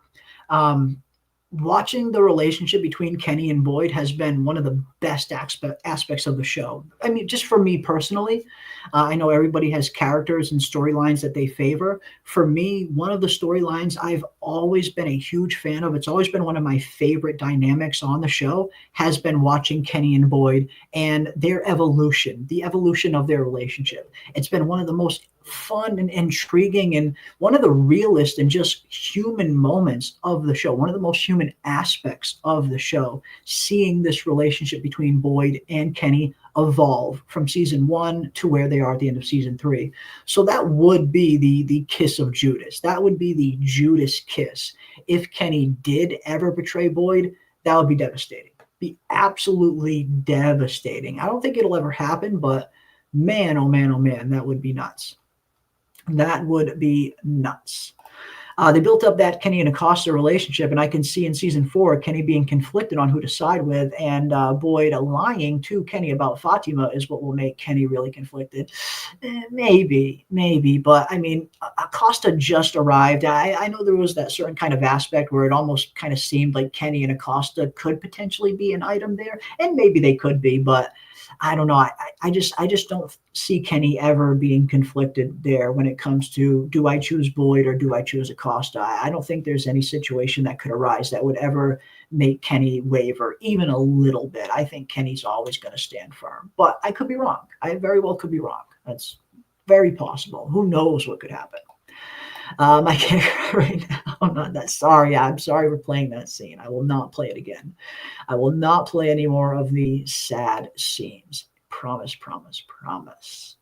The showrunner said that they have put characters before mystery, and this is why. Exactly. And this is one thing that we've always tried to tell people over the first 3 seasons, where a lot of people get, sometimes frustrated when they're not getting the answers to the mysteries that they want. And I always try telling people, this show is not about mystery. It isn't. I mean, yes, it has the mystery aspect, of course, but this show is about characters. It is about people. It is always going to be about characters and about people long before mystery. The mystery is just a mechanism in which to deliver the story, but the actual story are these characters and the relationships that they cultivate, the trials and tribulations that they go through. Can they come together? Are they going to fall apart? This is a human story at the end of the day. And that's one thing I always try to reiterate to people who are maybe only watching for mystery. And that's totally cool. I mean, if you're watching only for the mystery aspect, that's fine. I mean, people are welcome to watch a show for any reason they want, and don't let anyone ever tell you otherwise. But just for me, my only advice would be to people that are watching only for mystery, try to look at the show through the context of the people are what really matters, not the mystery. It is the relationships between these people, how they grow as characters, how they evolve, how they devolve. That is what this story is ultimately about. It is about characters. It is not ultimately about the mystery, 100%. And I like that. I feel like shows that are, I mean, I love the mystery aspect of From. Don't get me wrong. It's why From is so popular. It's why we have so much fun theorizing on all this stuff. But at the end of the day, it is about these characters. It is about these people, the relationships they make, who these characters are at the beginning of the story versus who these characters turn into by the end of the story. And that's why I always point to Jade's storyline more than anyone else's, in terms of, you look at the character that Jade was in season 1, at the beginning of season 1, and you look at the character that Jade is at the end of season 3, and the emotional journey that he has gone on, how much Jade has evolved, physically, spiritually, emotionally. Jade has evolved probably more than anyone else in the entire show compared to who he was at the beginning to who he is now. He's come so far. And that's what the show is ultimately about. When I look at From as a whole, it's those kind of aspects that I think are the best aspects of the show. Seeing how these characters evolved, seeing the relationships they cultivate. And I think that's why I'm so drawn to the Kenny and Boyd storyline. You see where Kenny and Boyd were at the beginning of season 1, and you see where they are now. You see all of the stuff that relationship has gone through, how much they have grown and evolved as characters, as individuals, and as friends. And as a father-son kind of duo that they kind of are now. Those are the best aspects of the show, just for me personally. I love the mystery too, don't get me wrong, but it's the human moments about From that really make From special, for me anyway. It's always about characters. You always have to prioritize characters. You look at any good story in the history of mankind, the most important thing is always the characters. Not the mystery, not Fromville, not the world that it's set in. The most important thing is always going to be the characters. And I think the same rings true for any good story that you can point to in history. It's always about the characters, at least in my opinion. That's what makes a good story, keeping it about the characters. It's great to have all these mystery aspects. I love the mystery aspects of From. But this is ultimately a human show about human interactions and how humans come together in times of crisis, and how humans deal with things like trauma, loss, fear, isolation. This is what From is about ultimately, at least for me. Again, the mystery is very fun, but it's not the story. The story is the characters. And I love that they're approaching it that way, that they're prioritizing characters over mystery. And I think that's why I'm not in a huge rush to get all the answers to the mysteries. I know that they'll come in time. For me, I'm much more invested in the characters and where these characters' storylines are going, far more than I'm invested in the mystery. but I do love the mystery too. So I'm not gonna lie, the mystery is really fun. But for me, it's always good. It's got to be about the characters. Like just every story that I like, most of the stories that I like that are really good stories that really teach you something, stories, shows, and films that you watch that you really get a good life lesson out of, where you're done watching it and you actually ask yourself, what did this show teach me? What were some of the underlying messages of this show? What are they trying to impart onto the audience? Those are always the kind of shows that I love the most. Shows that prioritize the characters as opposed to the world or mystery. But it's nice that we get a good mix of both, if nothing else.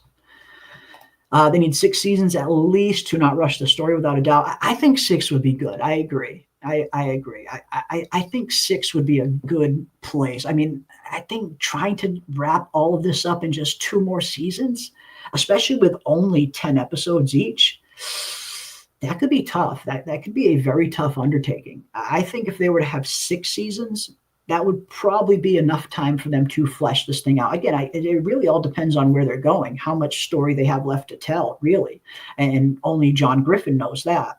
But just based on everything they've set up in the first 3 seasons, and based on the first 3 seasons being quote unquote just the beginning of the story, I mean, I have to imagine they're going to need at least another 3 to fully wrap this thing up. So I would love to see them get at least 6. I feel like 5 seasons, maybe they could wrap it up all in 5 seasons. But if they do, I get the feeling the pacing is going to be super fast if we only have 2 seasons left. So I hope we at least get 6. So yeah, I agree with you there, 100%. 100%. Elgin could realize he was wrong, then snitch on Fatima. Interesting. Interesting. That's right. Elgin also knows about the pregnancy. I totally forgot about that. He's the other person that also knows. That actually could be very interesting, Samuel. Yeah. I mean, if Elgin continues to go down the deep end and doesn't learn from his mistakes, Elgin very well could be the one to tell the whole town what happened, that Fatima gave birth to a monster. So yeah, Elgin could be a bit of a wild card there. Could be a bit of a wild card there. And then we also have the will Elgin start dating Sarah power couple debate. Oh, man. I don't know. I mean, we did see a little bit of chemistry there between those 2 characters in season 2. When Elgin first arrived, we get that interesting scene between Elgin and Sarah in the church, which was going pretty flirty. They were kind of flirting with each other until Sarah drops the bomb about her killing her own brother, and then Elgin fucking runs for the hills. But before that, there was definitely some sparks there for sure. Who knows? Who knows? Yeah, right. Elgin might come back and is a reflection of the lore of Frumville. Maybe. I think it's going to be interesting to see what Elgin, what kind of Elgin are we going to get in season 4? Again, he had a pretty big kind of quote unquote come to Jesus moment there at the end of season 3 with everything that he went through, with him being just so convinced that this kimono creature was an angel sent by God to do God's will. I mean, when you have that kind of faith, it sometimes is easy to manipulate people like that, because faith is just, it's one of those things that you don't need intangible facts to kind of coax somebody into something. You just have to have faith. And Elgin having that kind of faith is what led him to be so manipulated in season 3. So I think it's going to be interesting to see what kind of Elgin we get at the beginning of season 4. Is this going to be an Elgin that has kind of opened up his eyes and has realized that he was being manipulated? Or is this going to be an Elgin who is still 100% convinced that this kimono creature is an angel and that he still needs to do her bidding? I guess that's going to be interesting. What Elgin are we really going to get at season 4? Is he going to learn from his mistakes, or is he going to continue to repeat them, I guess? Or could he be pissed? Yeah, I think Elgin is going to be pissed in season 4, and then by the end of season 4, I think he will do a turnaround. That could be a pretty interesting arc for him as well, where he starts off super mad, super angry, super bitter, maybe even wanting revenge against Boyd and Sarah and those characters, only to end up having that kind of realization halfway through the season where he finally realizes he was wrong.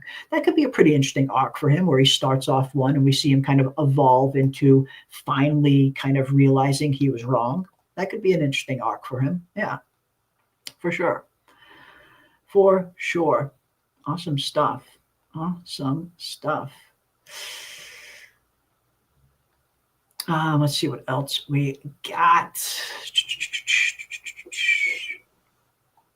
Actually, it's not true. Tabby goes through the faraway tree without the boy in white. I don't think that was without the boy in white. I mean, it definitely seemed like the boy in white was the one who wanted Tabitha to go through the tree, so she would end up at the lighthouse right where the boy in white was. So I don't think Tabitha was an instance of her going through the tree without the boy in white's blessing. The boy in white very much wanted Tabitha to go through that tree. He wanted Tabitha to show up at that lighthouse. So I think he was every bit as involved in that one as he was in all of the rest of them.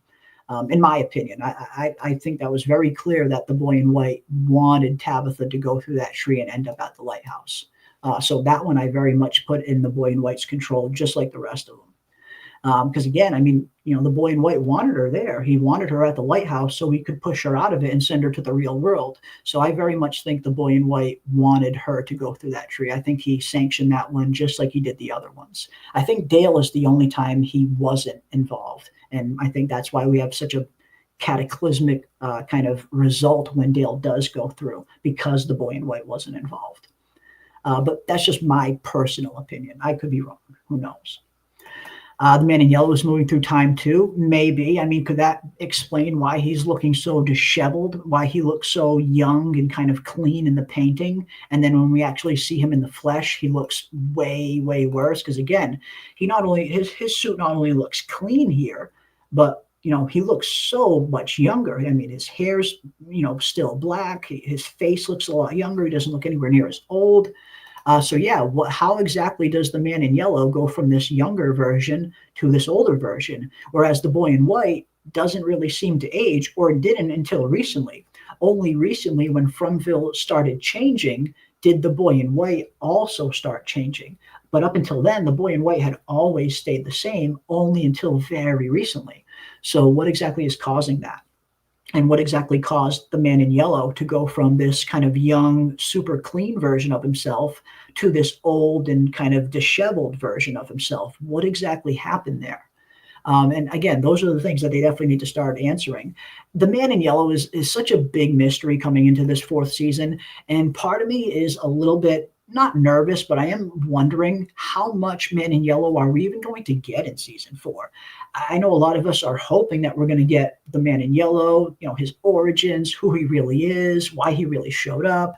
But I mean, knowing how From operates, I wouldn't be too surprised if we don't really get much of the Man in Yellow until later on in the season. I hope that's not the case. I would love season 4 to start off with us getting some Man in Yellow action right off the bat, where we learn a little bit more about his origins, who he is, what function he serves. But again, on the other hand, I also have to remember this is From, after all. So I wouldn't be too surprised if they kind of string us along for a little bit where the Man in Yellow is concerned, where maybe we don't get a whole lot of Man in Yellow until the end of the season, just like we got in season 2 and 3 where the Boy in White was concerned. You look at season 2, we don't see the Boy in White at all. We don't even hear about the Boy in White being involved in any bit of the story until the very end of the season. Same thing with season 3. We're all wondering, where's the Boy in White? Where's the Boy in White? Where's the Boy in White? He doesn't show up until the very end of the season once again. So I wouldn't be surprised if they do something similar with the Man in Yellow, where maybe they won't give us a whole lot of Man in Yellow at the beginning. We might have to wait till the end of the season to really learn more about him. I hope that's not the case, but then again, this is From. I wouldn't be too surprised if they did go that route. We shall see. Yeah, ASMR fireworks, love it. Yeah, it seems like they finally just started to die down a little bit. But man, my whole street was going bananas with the fireworks. They do every year around here. We have a cop that lives on our street down the road, and his house fucking lights off more fucking fireworks than anyone, even though they're illegal. Yeah, we live in a very heavy firework area. It's always crazy this time of year, but sounds like it's dying down now, thankfully. I'll actually be able to maybe get some sleep this year. We shall see. We shall see. When Boyd slapped Frank, I knew this was going to be my favorite new show. Yes, Daryl. I mean, how good was that fucking scene, right? A man protects his family. I fucking love that scene. Still to this day, that is one of my favorite scenes, seeing Boyd just slap the shit out of Frank. Love that fucking scene. For me, what hooked me on From was even before that. The first 10 minutes of the very first episode got me so hooked on From, so completely and utterly hooked on this show just within the first 10 minutes when we saw the granny scene.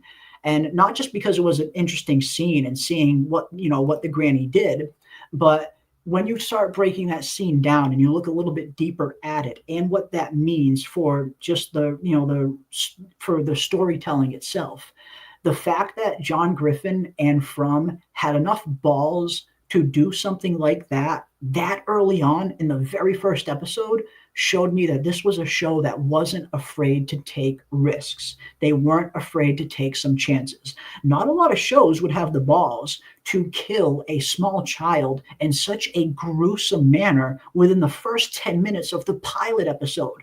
That's like Game of Thrones level savageness to a certain degree.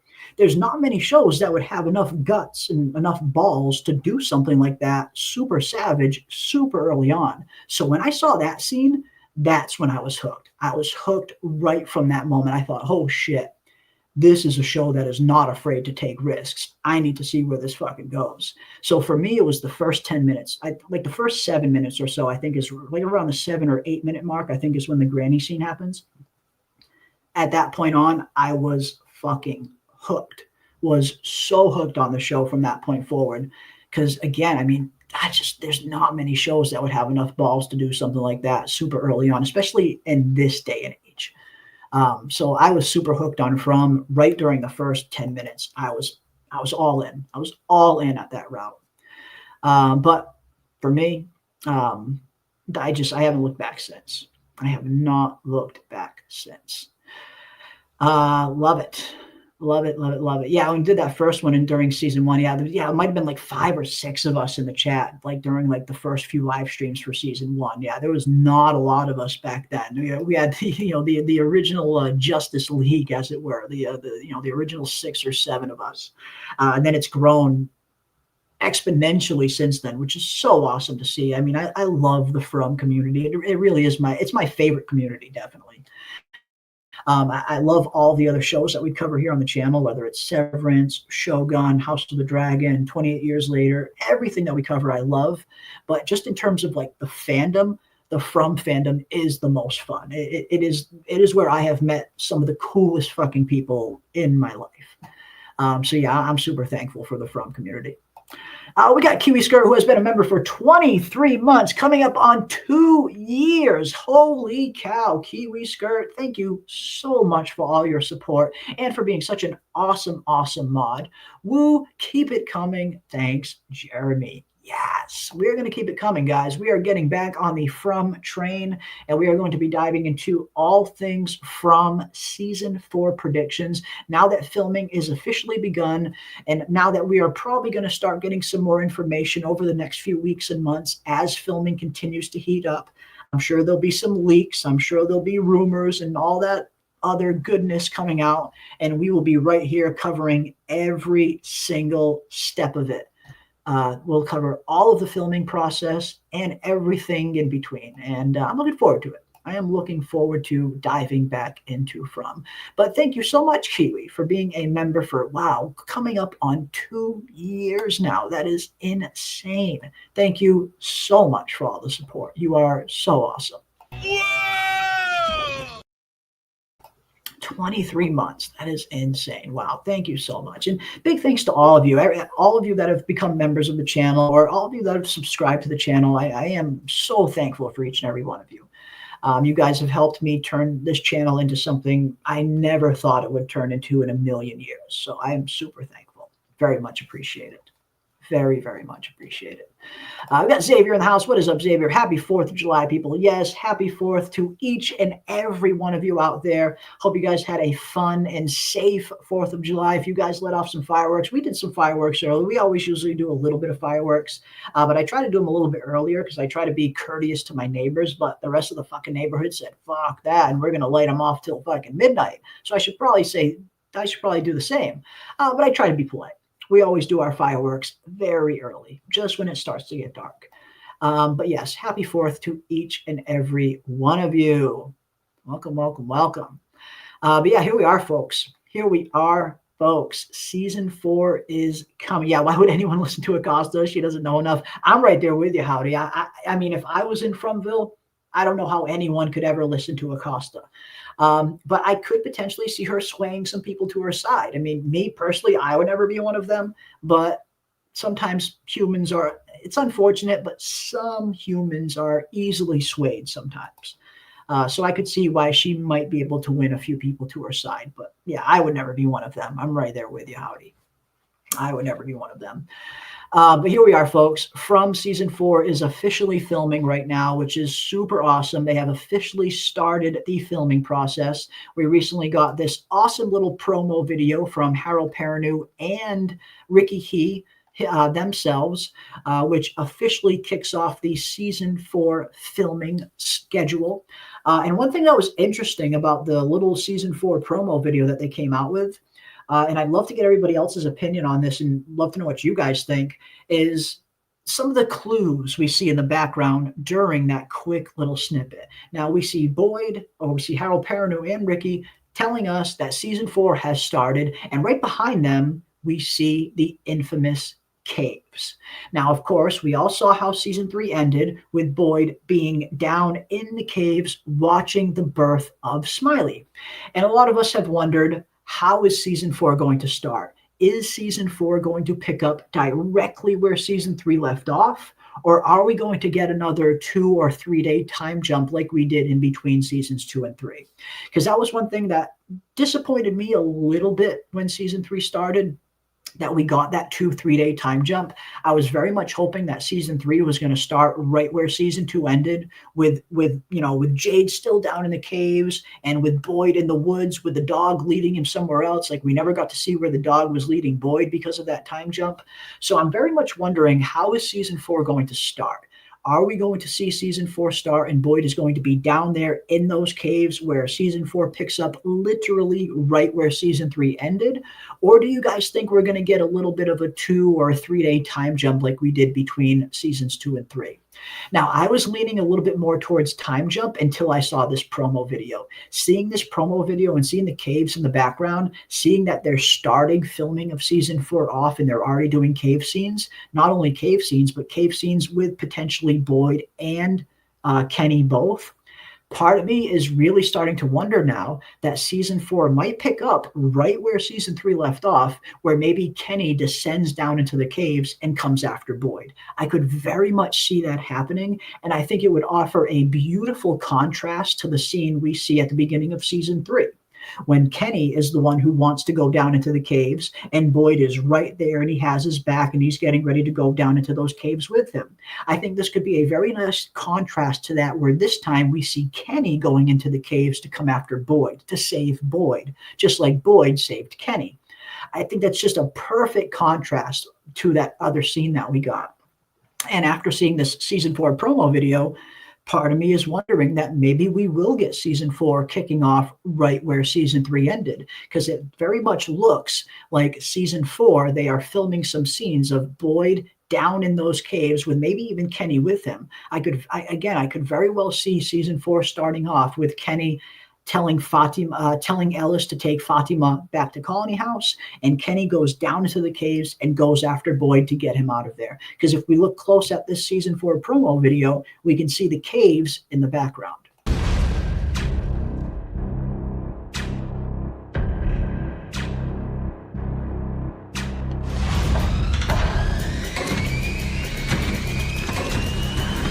Okay, you guys have asked for it, and here it is. We're about to start production of season 4.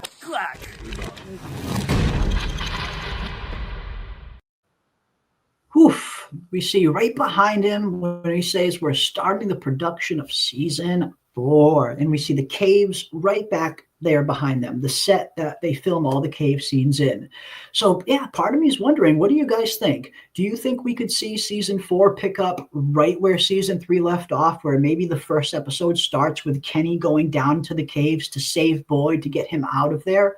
Or do you guys think we're going to get another maybe 2 or 3 day time jump to start season 4 off, and season 4 will start with them already out of the caves?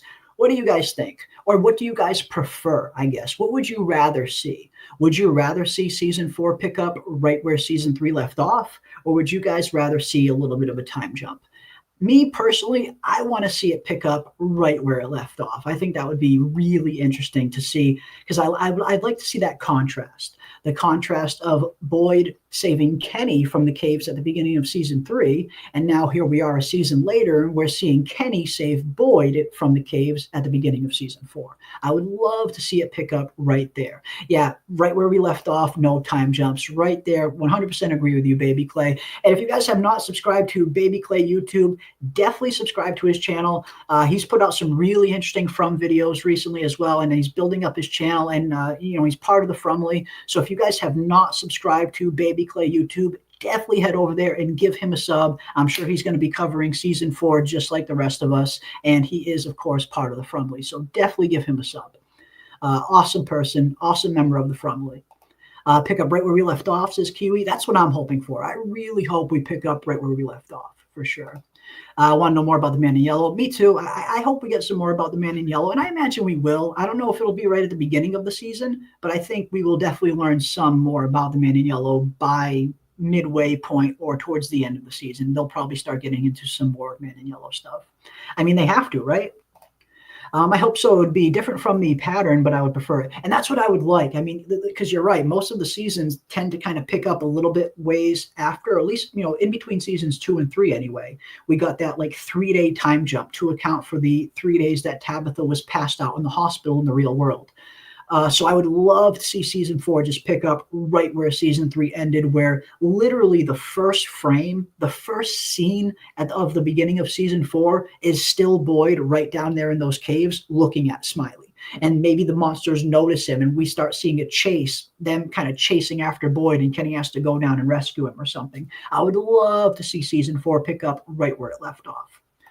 I would rather see it start right where it left off. I believe it will start where it left off based on the video. Yeah, and it's definitely leading me to believe that too. I mean, we see them down there. It looks like they're starting filming right now. We see the cave set right behind them. We see Boyd and Kenny both right there. Again, it definitely looks like it's pointing to maybe Kenny going down into those caves to go after Boyd at the very beginning of the season. I would love to see that. Mind you, Kenny was with Boyd when they burned Smiley. He was. Yeah, Kenny is one of the few people that knows it was Smiley that Boyd killed. Absolutely. So, again, if Kenny goes down there and Kenny sees Smiley alive, I imagine he's going to be fucking freaking out just like Boyd is. So, yeah, no, I think it would make sense to see season 4 start like that. I think that would be a really cool way to start off the season.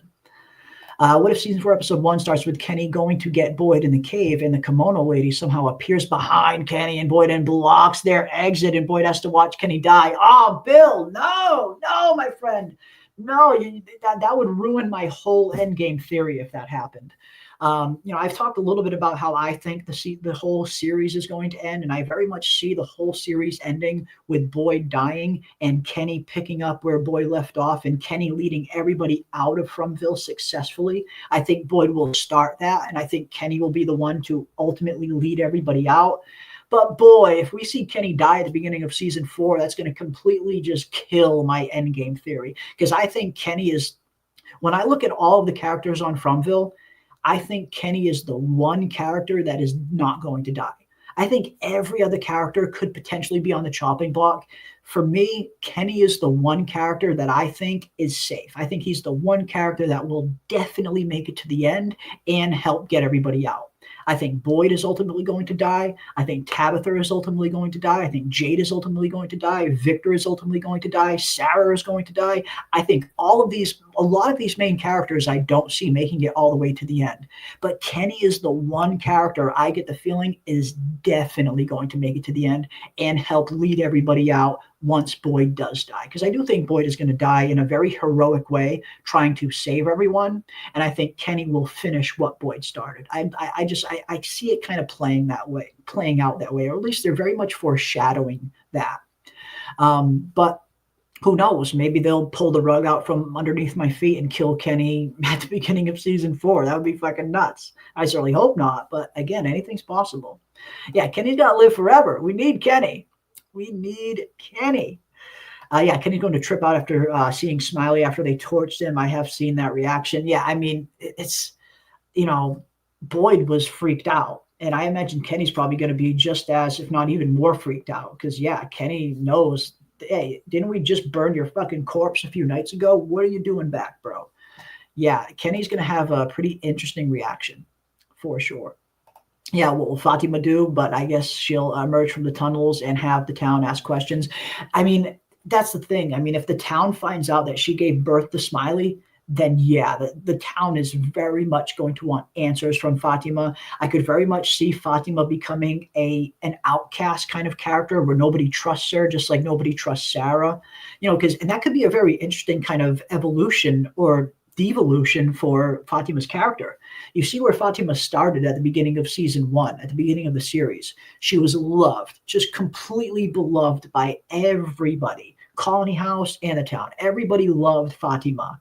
But if you see this happen and the town finds out that she literally gave birth to a monster, I could very much see her go from being loved by everyone to feared by everyone, or at least not trusted by everyone, where she does become a little bit more like a Sarah kind of character, where she's a little bit more of an outcast. Nobody trusts her. Nobody wants anything to do with her. Everybody's suspicious of her. They might think that she is working for the monsters. Like, I could see a lot of suspicion being heaped onto Fatima if the whole town figures out she gave birth to one of the monsters.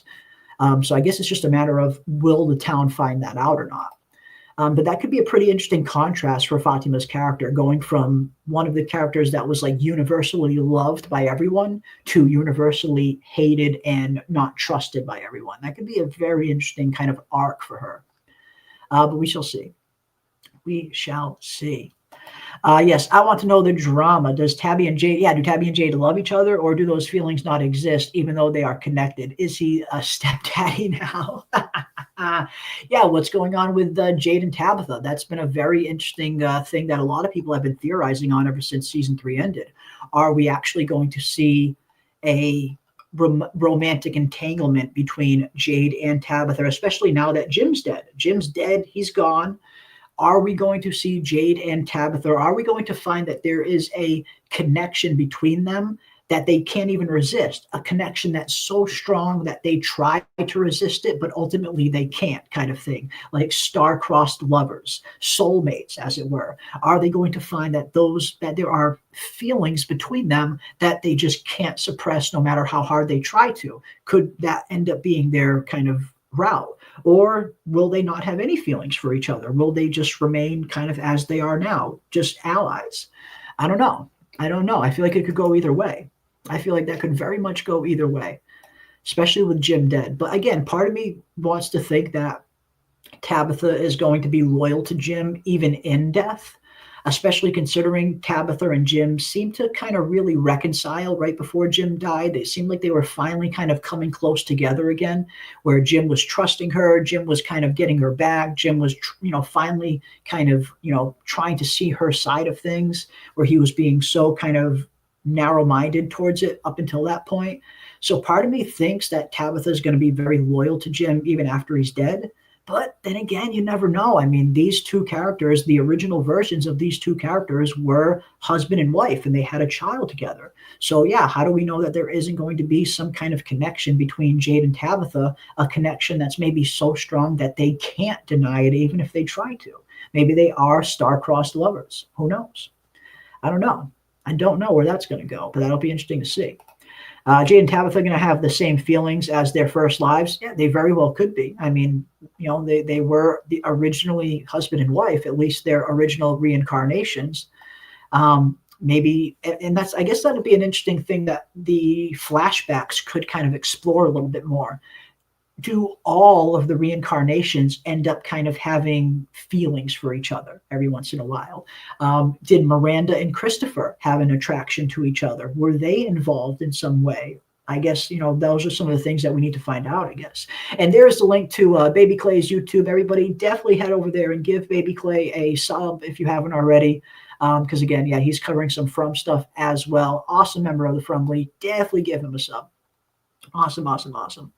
Yeah, I don't know. I don't know where it's going to go between Jade and Tabitha. I'm kind of 50-50 at this point. Part of me thinks that they're not going to get romantically involved, but then part of me is wondering that maybe there is going to be a connection between them that's just too strong for them to deny. I don't know. I feel like it could go either way. I feel like it could very much go either way. But who knows?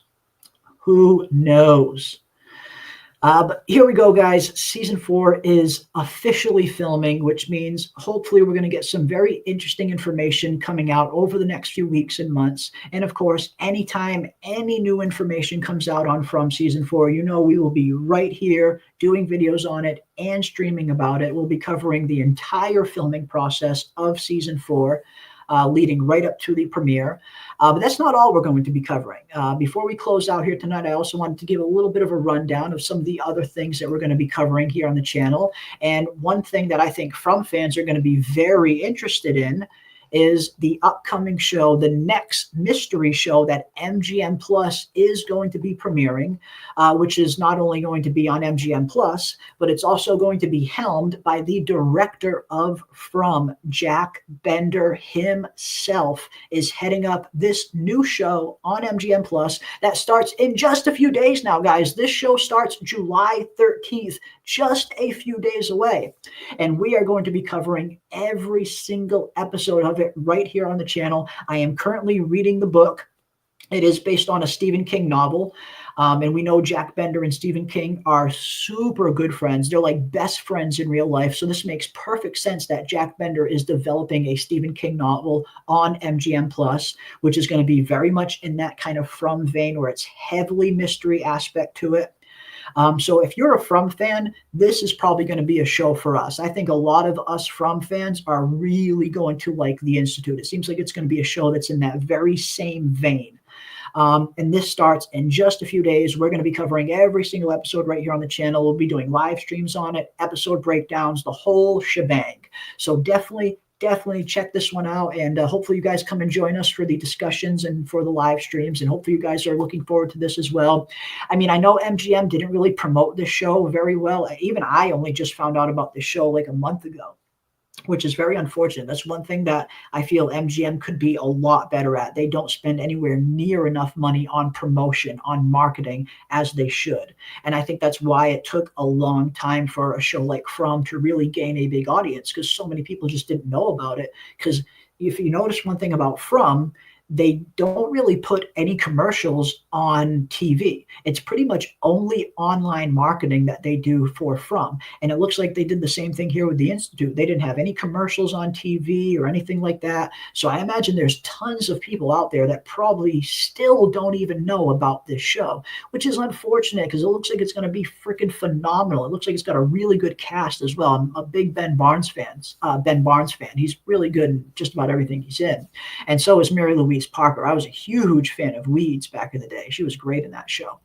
But this one looks like it's going to be very interesting. It almost looks like it's a kind of a mix of From meets Stranger Things, kind of, at least with the kind of 11 aspect of Stranger Things, of the kind of Hawkins lab doing all the experiments on all those gifted people. It has that kind of elements to it mixed in with some kind of From elements, it seems. So if you're like a From Stranger Things fan, I get the feeling you'll probably like this as well. But I'm looking forward to this. I think this is going to be great. I just started reading the book last week, and I'm already loving it. I am loving the book so far. Part of me almost doesn't even want to continue reading the book just because I kind of want to be surprised watching the show. But if it's a show that I'm going to be covering here on the channel, I should be knowledgeable on it. So I'm going to continue reading the books as well. It's a pretty long book, but I've really been enjoying it so far. The audiobook is free on YouTube. If anybody wants to read the book, I will leave a link to the audiobook in the Discord after the stream. So if any of you want to listen to the audiobook before the show comes out, that link will be in the Discord right after the stream. You guys can check it out there. But so far, the book is really good. I'm really enjoying it. It's very intriguing. So some very interesting aspects to it. Some interesting characters. I think Ben Barnes is going to be a huge fan favorite in this show, very much like Boyd is on From. Seems like his character is in a similar vein to Boyd. So I think this is going to be a good one, guys. I think this is going to be a really good show to hold us over in the meantime while we wait for From.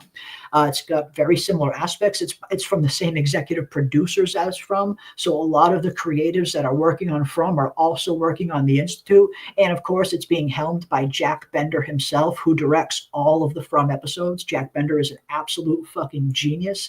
Weeds was awesome, wasn't it, Xavier? I fucking loved Weeds back in the day. Not many people watched Weeds, but man, that was a good show. That was a really good show. So yeah, it looks like it's a pretty good cast. It looks like it's a pretty good show. I'll play the trailer right here real quick so you guys can check it out. But this looks pretty good. I think this is going to be a pretty interesting show. And I think this is going to be just the show that we need to hold us over for a little bit while we wait for From season 4 to eventually come around. But here we go. Let's check out the trailer real quick. And you guys can decide for yourselves if this is something that you might be into or not. It's totally up to you. But again, I do think this is going to be a good one. Now I'll have to play it like 45 seconds at a time and then pause it just so we don't get hit with a copyright strike. But we will check out the whole trailer. But here we go. Here is the Institute. There are things going on that you would not believe. Your brain and what it can do is a gift. God knows it didn't come from us. See how far it can take you.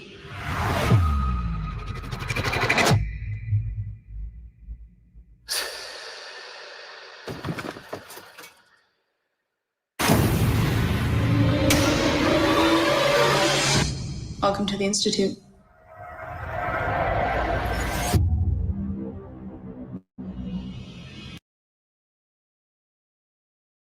So as we can see, starting off pretty good so far. Again, you definitely get some of those aspects of that kind of Stranger Things vibe where that seems like some of these kids are being grabbed and experimented on. They have some powers and stuff, some interesting abilities. So it definitely has that kind of sci-fi supernatural aspect to it along with the mystery. So looks pretty good so far. I mean, I'm digging it. I'm digging it. Let's see where it goes. Have we been kidnapped? They call it recruited. Who's they? Congratulations. For being here. my parents? Do they know where I am? Are they alive? Of course. We're not monsters. Without our work, the world as we know it would cease to be. It's my responsibility to see that that work gets done. So it will get done. What exactly is our work? Just tests, mostly. It feels like a nail is being hammered into your forehead. Interesting. Yeah, I'm liking it. Yeah, definitely going to be watching this for sure. Absolutely. There you go. Candy Runs. That's a good one, my friend. It's a good one. Yes, definitely looking forward to Alien Earth. We are definitely covering Alien Earth here on the channel as well. That's another one that we're going to be covering. We're going to talk a little bit about that in a second. But yeah, this is looking good so far. Again, I mean, it's from MGM. It's from some of the same creatives that produced From. So I imagine it's going to have a similar feel, a similar style to From. And again, so far, the trailer looks pretty good. But we were all kids here. You're not kids. Not here.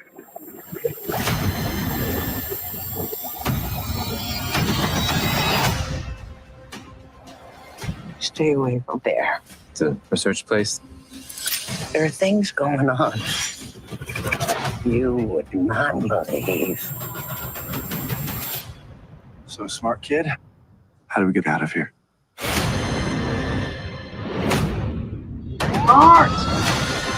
We only get one shot. We don't have a lot of time.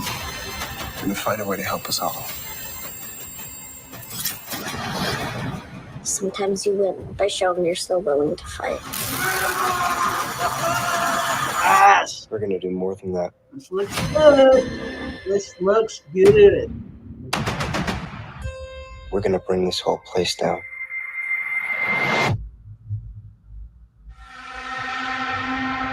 The Institute, July 13th. And of course, we are getting a 2-episode premiere, ladies and gents. 2-episode. Yeah, it was a good slap, wasn't it? Absolutely. And yes, Samuel, you noticed him too. We saw Death, one of the 4 horsemen from Supernatural.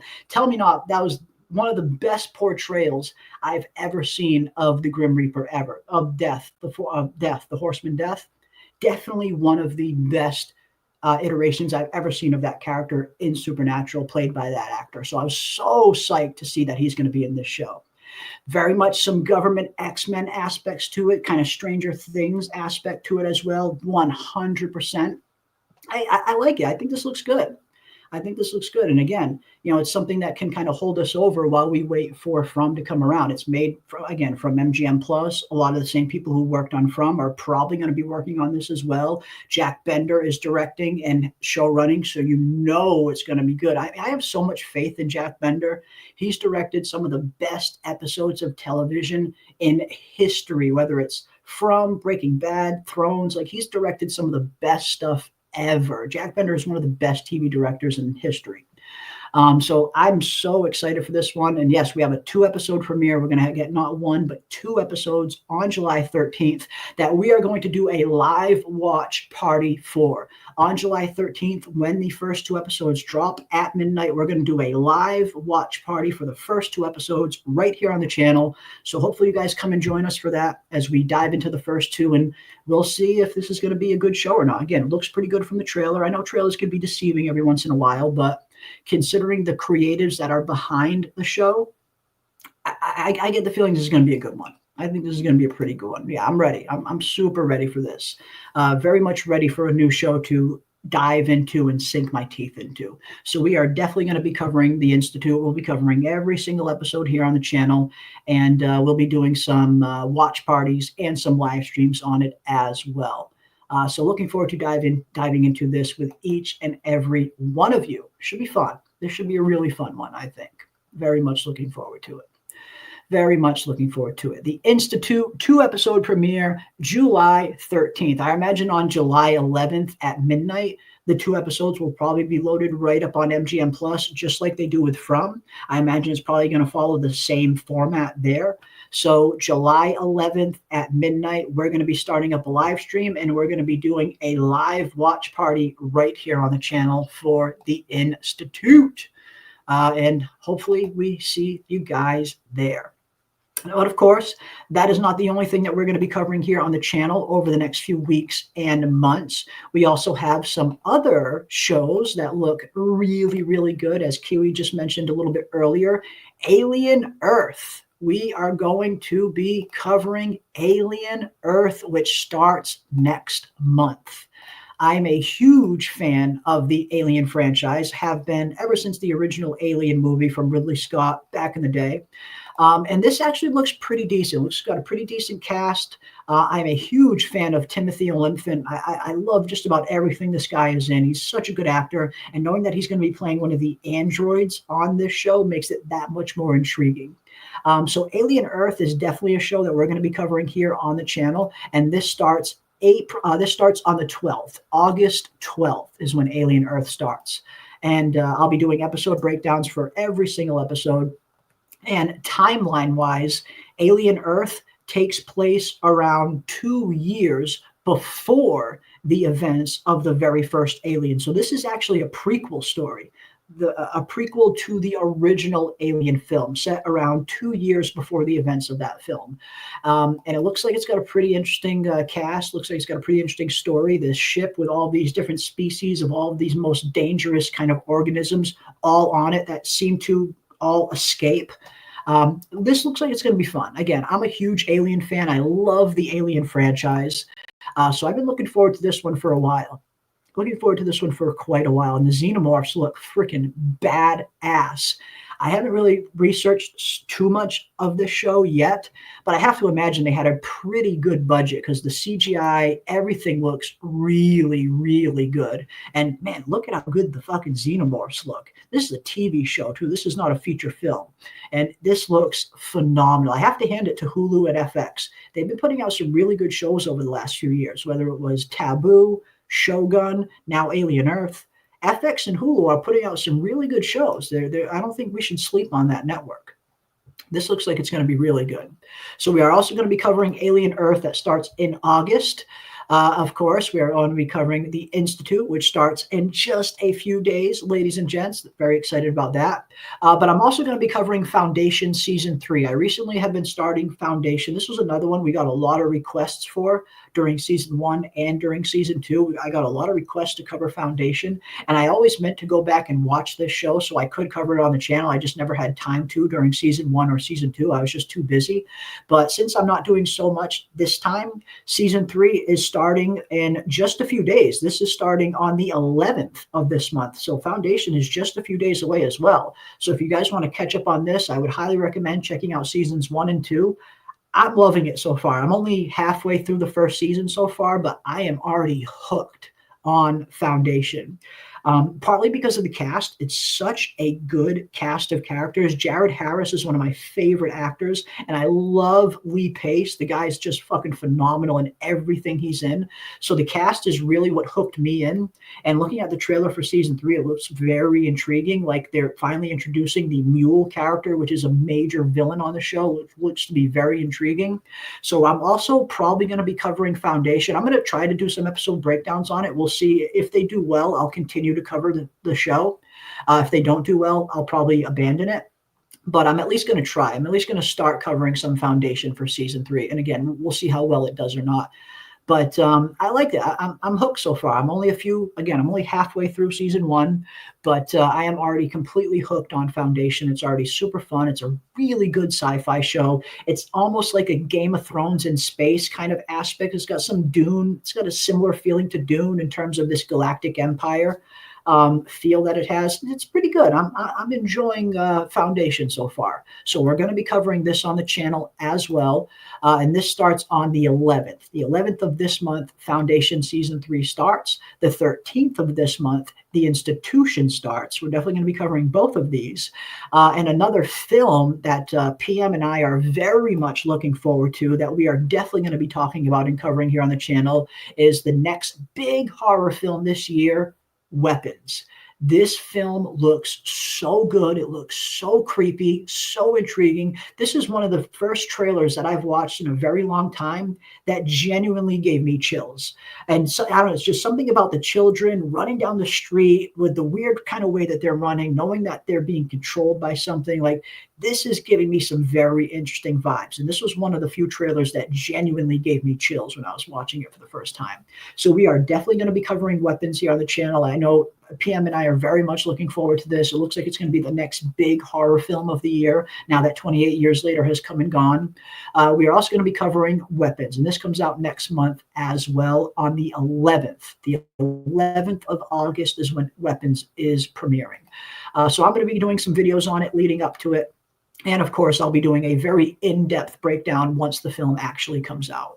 So I'm very much looking forward to this. It looks super spooky, doesn't it? Anyone who's seen the trailer, oh my God, this fucking movie looks scary. It looks good. It looks intriguing. And the trailer doesn't give a whole lot away in terms of like knowing what this is going to be about. Right? Nothing scares you more than children, right? I'm right there with you, Samuel. There's not much that's scarier than creepy fucking kids, right? Like, I mean, Children of the Corn will always scare me way more than a Michael Myers ever fucking will. Children are fucking creepy. Creepy children are scary. So yeah, this looks good. Very much looking forward to covering this. And these are some of the things that we're going to be covering over the next few weeks and months while we wait for House of the Dragon Season 3, and while we wait for From Season 4, while we wait for Severance Season 3 and Shogun Season 2, and the next 28 years later, we are going to be covering all of these wonderful shows and movies. Again, we have Foundation, which is starting on the 11th of this month. We have The Institution, which is starting on the 13th of this month. And then next month, we have Alien Earth, and we also have Weapons. So we got a lot of awesome stuff to look forward to that we're going to be covering here on the channel. And hopefully you guys come and join us for some of it, if not all of it. And, give us some interesting things to watch while we wait for From Season 4. I am very much looking forward to it. I'm looking forward to The Institute. I think this is going to be a good one. I really think this is going to be a pretty good show. Very much looking forward to it. But I want to thank each and every one of you for joining us on this fine 4th of July Friday evening as we get closer and closer to learning a little bit more about what From Season 4 is going to be about, when we can potentially expect From Season 4 to land on our screens. And I'm predicting around in April or so, Season 4 premiere for From Season 4. I would love to get a little bit earlier than that, but seeing as they're only just now starting filming, I tend to think we're probably going to get From Season 4 around April or so. But we will wait and see. Hopefully we'll get a trailer at some point by the end of the year, or at least a little teaser by the end of the year, once they have a little bit more filming under their belt and they can kind of whip together a small teaser trailer. Hopefully we'll get something like that before the year is out. But there we have it, folks. We got some really fun stuff that we're looking forward to here on the channel. We got From Season 4. We got House of the Dragon Season 3. We got The Institute. We got Foundation. We got Alien Earth. And we have Weapons. Some really fun things. And of course, if there are any other shows that pop up between now and then that look intriguing, we will definitely be covering those as well. But as of right now, it looks like The Institute is going to be the next big one that we're covering here on the channel, which is airing on the 13th. And if any of you want to read the book before the show comes out, I will put a link to the audiobook in the Discord right after the stream ends. You can find the audiobook right there. Or if you'd rather go in clean and you don't want to read the book, that is totally fine as well. But I want to thank each and every one of you for joining us on this fine evening. And yes, happy 4th of July to the Frumily. Very much appreciate each and every one of you for all of the support you guys have shown all of us throughout all of these shows, whether it's From, Shogun, Severance. I very much appreciate all of the support. You guys have been super awesome. Cannot thank you enough. And yeah, we will see you in just a few days when The Institute has its 2-episode season premiere. Again, we're going to do a live watch party for the first 2 episodes on the 11th at midnight, because again, I imagine they're probably going to follow the same format that From does. So I imagine on the 11th, right at midnight, as soon as it is officially the 12th, I imagine the episodes will probably be loaded up on MGM Plus right then.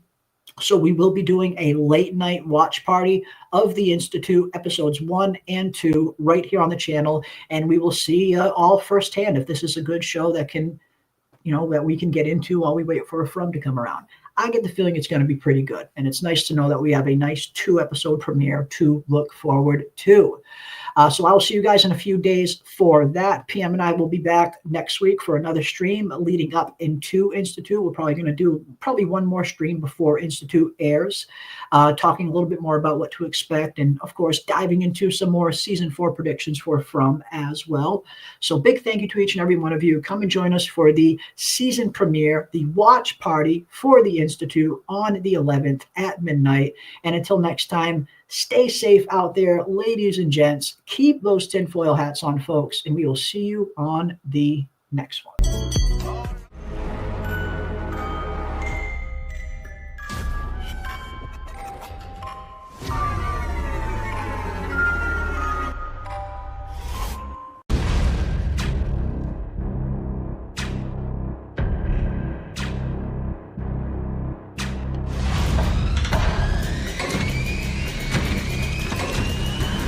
Okay, you guys.